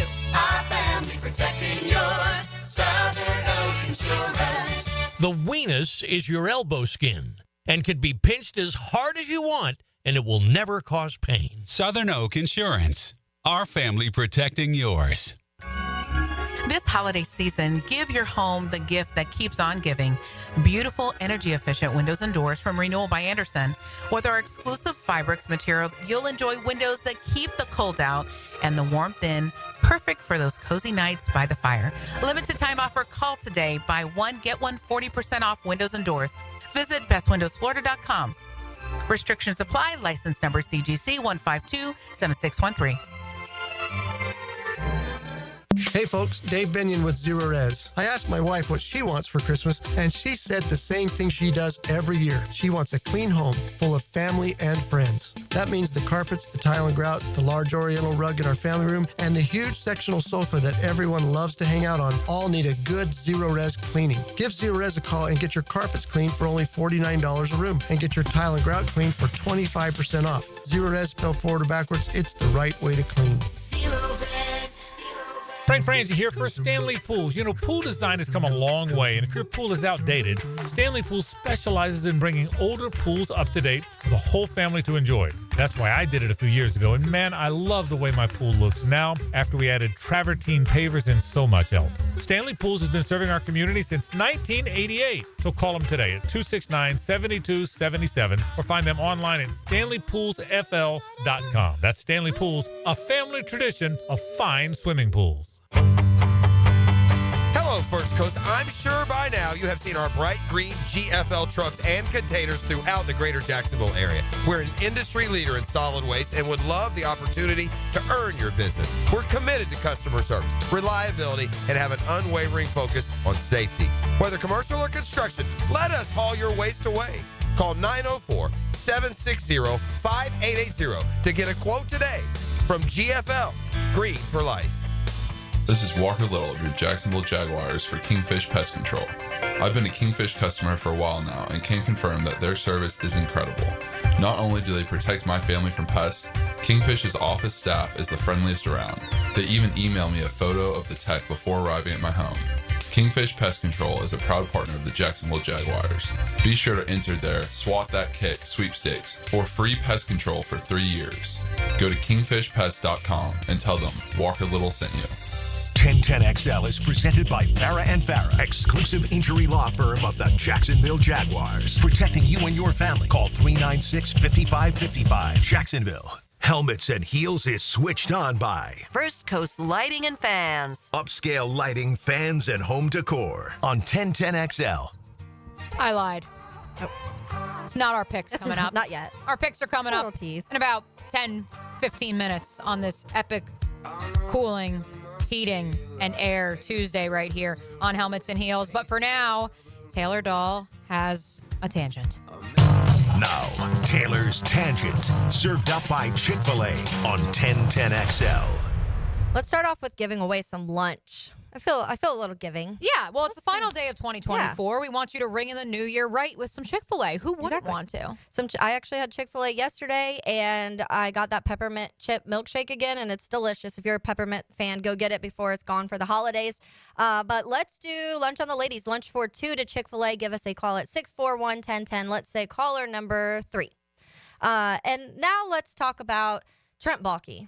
I feel like we've talked about Trent Baalke a lot, and we've talked about his drafting techniques when it comes to the long arms and the size, and we know he likes those sort of things. I think I also figured out, though, his a little bit more of his technique, especially from this last draft. So, the 4 leading wide receivers in the NFL right now: Jamar Chase, Justin Jefferson, CeeDee Lamb, Brian Thomas Jr., and then let's even throw in number 6, Malik Neighbors. All have something in common. All of these guys were born in Louisiana, within 120 miles of Hey, each now other. you also forgot Amon Ra. Amon Ra is in fourth. Yes. He is not born in Louisiana. Well, but Brian Thomas Jr. is fourth. no, I'm looking right now. Receiving? Yeah. In receiving, The 4 leading wide receivers, it says. in terms of receiving yards, Jamar Chase has 1,612. Is BTJ 5? BTJ's 5. Okay, so they have... it Because must be Amon Ra 1, 2, hadn't played 5. yet, Oh, 'cause he yes, played that's last why. night. That's There why. Outside of him, 4 of the top 6 are all from the state of Louisiana. And obviously, we know that he also drafted a couple other guys that played at LSU this year, too, and a Mason Smith and a Justin Jefferson. Jordan Jefferson. Mason not Smith. Justin Jefferson. Mason Smith, definitively born in the state of Louisiana yes, as well. Yes. So when you go through, I was looking at, we know the recruiting. Louisiana is a recruiting hotbed. We know that. We talk about it all the time, the amount of players that are recruited out of Louisiana, the amount of players that get drafted that are from Louisiana. So taking a look at some of these names. Honey Badger, Odell Beckham, Dak Prescott. There's a very long list, so I'm just going through quickly. Louisiana-born NFL players. Yes. Cam Robinson's part of that. DJ Chark's part of that. Justin Reed, Foster Moreau. Let's keep going. Devin White, Jeffrey Simmons, L'Jarius Sneed, Clyde Edwards-Helaire, which maybe whatever, CeeDee Lamb, Justin Jefferson, Jamar Chase, Devonta Smith. List keeps going. Etienne, Travis Etienne. I didn't even know, actually. Yeah, Travis Etienne's from the boot. I forgot about that. Mm-hmm. And Jennings, Louisiana, stand up. Dontavian Wicks, who we're seeing have a really good year in Green Bay this year. Obviously, Osiris Torrance, that's a familiar name around here. Tyjae Spears, who we just saw that last week come in for Tony Pollard and had a pretty good game. Malik Neighbors, obviously, I mentioned that one. Oh, our guy Lenny, he was from Louisiana. We knew that one. The list is very, very, very long, and the amount of names of guys that are coming from the state of Louisiana, that were born in the state of Louisiana, that are really, really, really good football players is honestly wild. Like, I just named 20 of them, and this list is like 400 long of guys, and the majority of them are right now active or ones that everybody knows. So what you're saying is the notion that Trent Baalke specifically targets players in the SEC, that's too broad of an argument. He is specifically targeting players born in the state of Louisiana. Listen, judging by the list of names you just rattled off, that's a pretty high hit rate. I know. Like, take a chance. Throw some darts and you're hitting one. If you draft 3, you'll hit one of them. We'll see if Trent Baalke is able to stick around and see the fruits of his labor of drafting Louisiana-born players. Okay, our picks are indeed coming up next here on this epic Cool Heating and Air Tuesday. Again, be sure to visit them online at epichvaservice.com. Give them a call today at 904-859-EPIC. And be sure to mention 1010XL for exclusive discounts, especially if you are a military member, part of the police, or a first responder. This is Helmets and Heels on 1010XL and 92.5 FM. This hour of Helmets and Heels is brought to you by First Coast Honda Dealers. Hacker here, and for the first time in nearly 20 years, I finally get to have a different resolution. Like most of you, mine was always to lose weight. I'd try something for a few weeks, maybe lose a pound or 2, and then give up. Well, I tried. Starting the new year with Awaken 180 isn't a try. It's a sure thing. And why will you stick with it? Because instead of a pound or 2, you'll see results right out of the gate. We all need motivation. After my first 3 weeks with Awaken 180, I was already down 30 pounds. Granted, I had a lot of weight to lose, but look at Dempsey, look at Matt Hayes. Those guys had results out of the gate too. Dempsey dropped 9 pounds his first week, Matt dropped 12 pounds. Regardless of the weight you need to drop, seeing those fast results will motivate you to reach your goal. Guys, girls, losing weight regardless of how many times you've tried is possible with Awaken 180. Make the sure bet and make 2025 the last time losing weight is your New Year's resolution. Online at awaken180weightloss.com. SportsForecaster.com has all the data you need to project tomorrow's winners. Register for free and track the performance of all your favorite players and teams, including all your fantasy team picks and prospects. Sports Forecaster has the most detailed player profiles on the web, precise depth charts, every transaction, every injury, every news update. No ranting or raving, no preening or barstool bluster. At SportsForecaster.com, you get the timely info you need for every game. SportsForecaster.com. Sign up for free today. It's the final days. Yep, that's right. The final days of Toyotathon are here, and that means now's the time to save big at Arlington Toyota.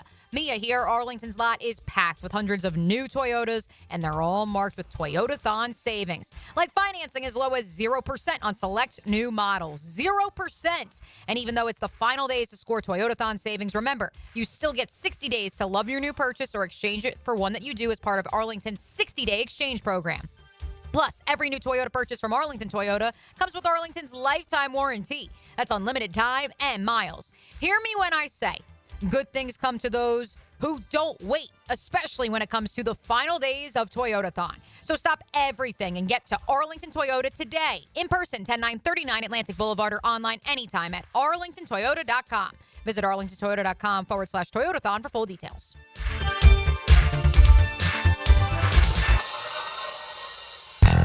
It's the Gator Podcast Channel with Frank Frangie and me, Dan Hicken, on all things Gators. Hacker and Denny Thompson have Gator Bites, and you can find them wherever you find podcasts or at 1010XL.com. Presented by Southeast Orthopedic Specialists.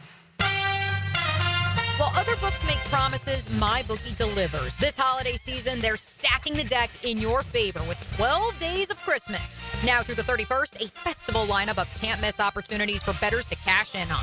Risk-free Thursday, super boosts, free bets, weekly casino giveaways with hundreds of winners and thousands in cash prizes. All it takes is a 50-cent spin on BetSoft slots to enter. With the road to New Orleans, bowl games galore, and a Christmas Day sports feast featuring NFL and an NBA doubleheader, this is your season to win. The 12 Days of Christmas event is live right now. Don't wait. Use promo code 1010XL with your first deposit, and MyBookie will give you a little extra start to your holiday. MyBookie is offering a 50% deposit bonus for 1010XL listeners just for signing up and using promo code 1010XL. There's a reason MyBookie has been the go-to for serious bettors for 10 years. Whether it's UFC, NFL, college ball, or casino, bet and win with confidence. Make your holiday season a jolly one with MyBookie. Are you looking for a place to outfit your truck or van? It's Catlin Truck Accessories. For 105 years and 4 generations, Catlin is the name you can count on. This is Keith Catlin, and we know trucks, vans too, from Lear toppers, ladder racks, van shelving, strobe lighting, roll and lock bed covers, and everything in between. If you want quality products and great customer service, there's only one name. It's Catlin. Who can you count on? Count on Catlin. For 105 years, you can count on Catlin. Hey everybody, it's Mike Dempsey. Here in North Florida, you know that when temperatures go up and your AC goes out, you need help now. Like right now. Like lickety-split. So why not call Lickety Split and get same-day emergency service for your AC? Now, I bet you've seen their trucks all over town because they've got dozens of certified technicians ready to repair not only your AC, but your home's plumbing and electrical too. So when you want it done right and you need it done right now, call Lickety Split AC Plumbing and Electric.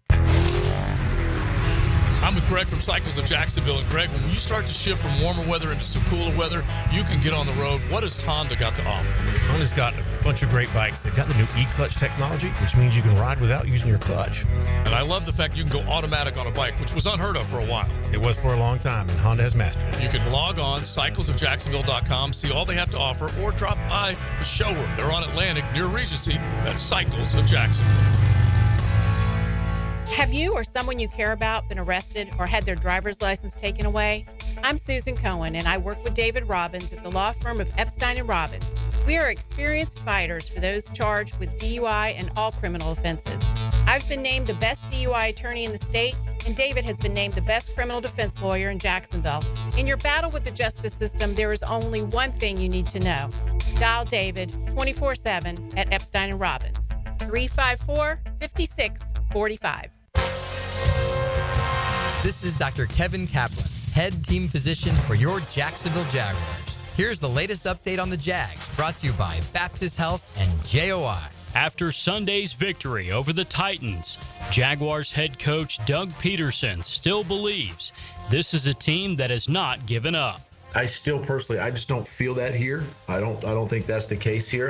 It was evident yesterday by the way the guys fought and battled right to the end, the joy in the locker room at the end, the camaraderie, the high fives, the hugs. I mean, that's not a team that's quitting, right? That's not a team that's just throwing in a white towel or waving a white flag. It's a team that's trying to, work its way out of a hole that they've dug. Doug Peterson via Jaguars.com. with your Jacksonville Orthopedic Institute Jaguars update. I'm Andrew Gibson.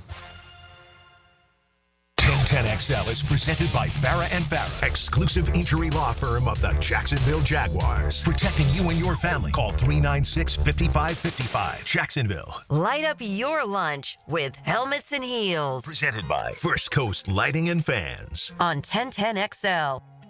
It has been, indeed, an epic Cool Heating and Air Tuesday. Be sure to visit our friends at Epic Cool Heating and Air at epichvaservice.com. Mia O'Brien, Taylor Dahl, Lauren Brooks is off today, but we do have her picks. Let's put a bow on today's program with this week's picks. Not only from the college football ranks, Taylor, but more specifically from the college football playoff second round. Let's begin this week's picks with tonight's game. 16-10, by the way, now.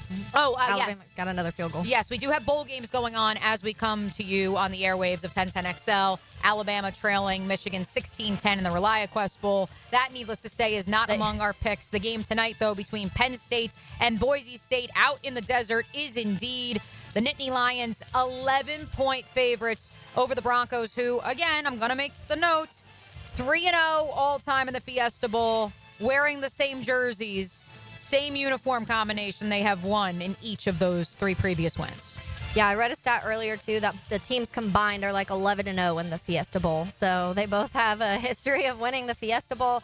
I also mentioned another stat earlier to you off air that I read something saying that the teams that in the college football playoff that have been double-digit favorites have won all of those. It didn't say cover, though. It didn't say they won outright. Okay, yes. We like that. So I keep going back and forth with this. I'll start with Lauren. Lauren did pick Penn State. She said Penn State's just too physical, and she doesn't like that's obviously going to be the factor in this game.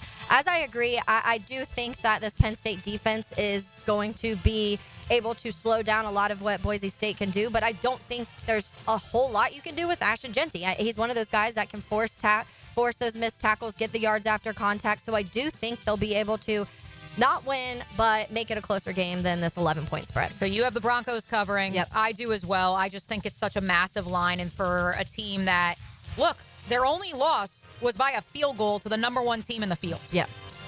In Eugene, Oregon. Yes. Now they're going out of the gates. They're going to Tempe, or I guess Glendale, technically, either way. Point being, that's an easier commute from Boise, Idaho, than it is from Happy Valley, Pennsylvania. And so, therefore, I fully expect it to be a sea of blue for Boise.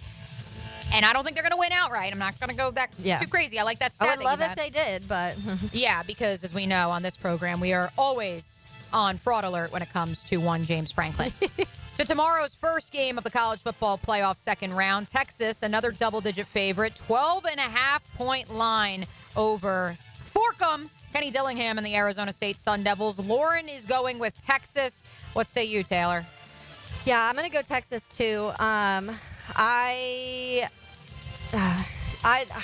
been very hesitant on Quinn Ewers all season long, and he proved me wrong in this last round. I think that Texas has so many good things about them, and even when they struggle running the ball, which is a lot of their strengths through the year has been strengths and moments, I still think they find ways to do it. I just feel like Arizona State is a little outmatched with this when it comes to actual talent that's on the football field. Remember when I said when we walked into the studio, maybe I won't take all underdogs this week? You're going to? I'm going to. Continuing. My family who are in town this week for the holidays, a lot of Arizona State fans in the contingent that has come down. My cousin is a Sun Devil grad, and my aunt already told me, make reservations for your couch from 12 to 4 p.m. tomorrow. Yeah. We are going to be watching the Sun Devils upset Texas. I'm not that crazy. I'm not going that far. Oh, not the upset, just the cover. I got Quinn Ewers in the same exact boat as James Franklin right now because it has gotta prove me something. It certainly has been up and down in his what many believe was his final season in Austin, Texas. It certainly is his last season in Austin. Yeah. I don't know if it's his last season in college football. Maybe we'll circle back to that in the cool down. I am taking the Sun Devils to cover that 12.5-point spread because I love that hook. Let's keep it moving. Ohio State, a 2.5-point favorite, so not a double-digit favorite, against number 1 seeded Oregon. Lauren is taking the Ducks in an upset. She says Dylan Gabriel is better than Will Howard. Taylor Dahl? Yeah, this is another, when I'm looking at this matchup, again, I'm looking at the defense, and obviously what Ohio State's defense has been able to do all season is very impressive. I do think that with their weapons, with guys like Emeka Egbuka and like everything they have offensively, it is really hard to slow them down. But since day one of back in June, when we ranked our quarterbacks, I've been very high on Dylan Gabriel, and honestly, that's only grown this season, so give me Oregon. I hate that I'm doing this. Brian Day knows. If he doesn't make it to the semifinals, he's cooked. And Press Taylor's going to need a job somewhere next year, so give me Ohio State to cover a 2.5-point spread. Never thought I'd say it. I guess Kevin does have some Buckeyes in his family, so that's the only excuse I have because There's something there. There's something. It's a talented outfit. Will Howard is really not as naturally gifted as Dylan Gabriel, but he plays hard. I think that's a team that recognizes if they don't at least make it to the semifinals, yes, change. Well, Ryan Day, yeah. Change could be on the horizon. Not that I think Day would be canned, but he might get run out of town. This is, and when I was talking to Cole about that question of the teams that rest, how much will that factor in? It will be really interesting to see in these games, the teams that had almost 3 weeks off, how they come out. And yes, some needed to get healthy, but sometimes we've heard about it in the the baseball playoffs of how teams have gotten hurt in that. So it will be interesting to see how the college football playoff wins work out. The final game of this quarterfinal round in New Orleans, Notre Dame, Georgia. It's basically a pick 'em, but the Dogs are currently favored by 1. Lauren hates that she's doing it, but she is taking Georgia to advance even with a backup quarterback. Taylor, we've gotten insight across the board on this one. We had Mike Golick Jr. on the program yesterday, a Notre Dame grad. You obviously are a Notre Dame fan. Our friend Cole Thompson also leaning in with his insight.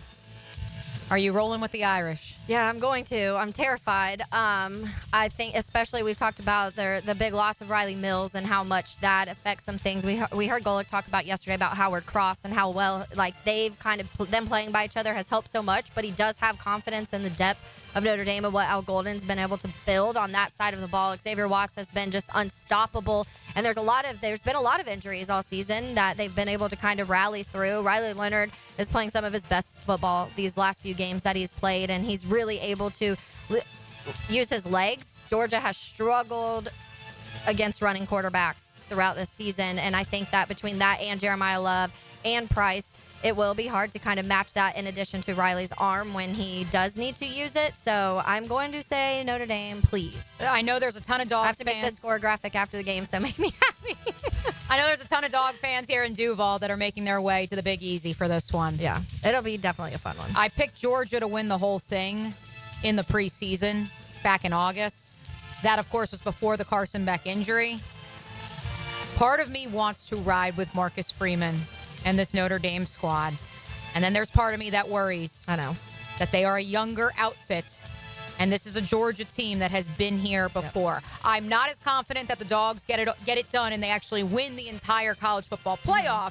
But I am confident they advance to the semifinals. So give me Georgia -1. To the National Football League we go with this week's picks. Only 2 games since we picked 6 games here on the program. This one is for the number 1 seed in the NFC. It is going to take place at 4:25 p.m. Sunday Night Football. They flexed it out of a 4:25 p.m. slot. It will be the Sunday Night Football game. It is the Minnesota Vikings at the Detroit Lions. The Lions are 3-point favorites, but Lauren is rolling with KOC, and Sam Darnold says that the Vikings winning streak continues in her notes that she left us. I'm not as confident in Minnesota and KOC. Maybe, again, I said this last week, and I'll say it again. I think because of our contemporaries and our friends up there who not only cover the team, but certainly have lived in the Minnesota area for quite some time, and they all keep saying they're waiting for the other shoe to drop. I think if only in a brief 1-week sample size, the other shoe does drop, and Detroit gets it done at home. Yeah, I'm going to go the Lions, too. I just think that what we saw last night is the prime example of, number 1, the Lions are never going to stop. Dan Campbell has his foot on the pedal all the time, no matter what. If they're up by 4 touchdowns or if they're down by 3, he's going to have his foot on the foot on the pedal to go full throttle. And so I think that this offense that we're seeing right now, even without David Montgomery, is what we're going to see throughout the playoffs. And so I do think that the Lions end up pulling this one off against the Vikings and have the number 1 seed. We will wrap up this week's picks with the final Jaguars game of the 2024 season.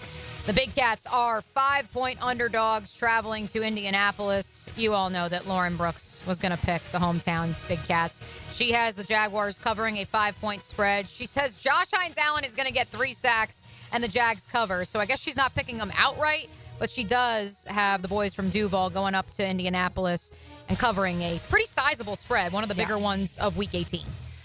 Yeah, I have no idea what this game's going to look like because you go through a couple weeks ago and the Jags lose to the Raiders, one of the worst teams in the NFL, and then they're able to pull it out against division rival Titans, but then you see the Colts fall to the other worst team in the NFL and the Giants.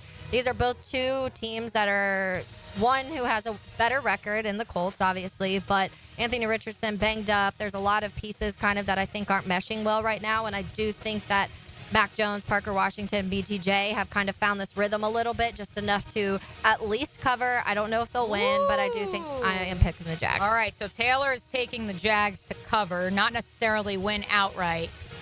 That means I got to go Oppo, right? We're a little too close in the standings right now, so I will take the Colts, and I will take the Colts because this says to me that Vegas believes the Jaguars are done. They are checked out. Doug Peterson told us that's not the case. Dewey Winger and Mitch Morse told us that's not the case. Maybe they know something that we don't. I would like to think we're a little bit too close to the subject, but maybe that perspective is what we need. So I will take the Colts, if nothing else, just to go Oppo and to maybe pick up a game here in our final week of NFL college football picks. I think we'll keep it going. We'll do a pseudo picks in the semifinals of the college football playoff. All right, let's cool down, RJ. Now the cool down with Donovan Air Electric and Plumbing, keeping Jack's cool since '87.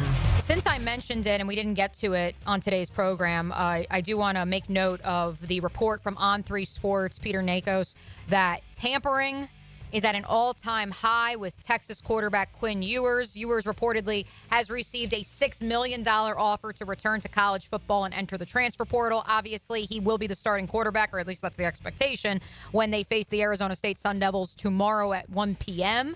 I can't say I'm surprised that Quinn Ewers is looking to get out of Texas, knowing that Arch Manning is right over his shoulder, even if they have a great relationship. But tampering is going to be just an interesting storyline in general to watch in this age of NIL, the transfer portal. You asked me earlier off the air, Taylor, so let me get this straight. Guys can say they're transferring, but they can still play in a bowl game for the team they're transferring from, and the answer is yes. Which is so interesting to me, and I had somebody text me and say I guess Michigan has several guys in the portal, and all of them are playing, and that conversation also brings things in where you have, even in the offseason, we talk about it where if let's say a guy says he wants to get in the portal, that doesn't mean they're leaving. We've talked about that. But then you come back, like, what does that show the team, the school that you said you may leave, but then no one offered you what you wanted to offer? So then you're like, nah, never mind, I settle. I just don't love it, but I guess it will be interesting with Quinn. I get Quinn's point because it does. I mean, Arch Manning's behind you, and you've already seen them try to weasel Arch in there in moments this season, and Arch has played really good when he's been in there, and it looks like that is the next guy at Texas. I have said many times, and I said earlier in the show, I'm not the biggest Quinn Ewers fan. It is interesting that it kind of shows me, too, that maybe he feels he also didn't have the season he wanted to have, because I feel like if he was confident in that, he would have entered the draft. He was somebody that we were talking about possibly being high up on the draft boards alongside Carson Beck. Lauren still thinks he's going in the first round, so I hope she does have cell service wherever she is and she's listening to this program. I've just never, I don't know. There was nothing, to me, there was, when Quinn wasn't playing and they had Arch in last year, even towards the end, the offense didn't look any different. And to me, like, if this rookie's coming in and playing, still managing your offense the same way you do, then there's not that much of a difference, and that's what I think about. But I also mentioned to you off air that the Patriots have waived Yannick Ngakoue, and so it's an interesting thing. He's now on released or traded from another team. So now, since 2020, Yannick Ngakoue has been on 7 teams since he said no to the reportedly $19 million that the Jaguars had offered him. And it's so sad, and it's the other side of the coin that we don't talk about when we praise people who bet on themselves, bet on their own merits, what they believe their play is, and also the idea of circle peg, circle hole, square peg, square hole. Yeah. I don't think Yannick Ngakoue and his camp, which he has switched representation as well in the last 5 years, I think multiple times, as a matter of fact. I don't think he recognized that with his skill set and the way that this defense at the time was structured. It's not to say that he would have fit with the defense this past year with Ryan Nielsen or even last year's But at that time, defense. it fit perfectly with what he did because he is he's a pass rusher. He can't run, stop. He's just not that. So he was the perfect guy to have in on like third down situations and things like that just to get to the quarterback. And not every team is going to pay somebody $19 million who is a one-track type of edge.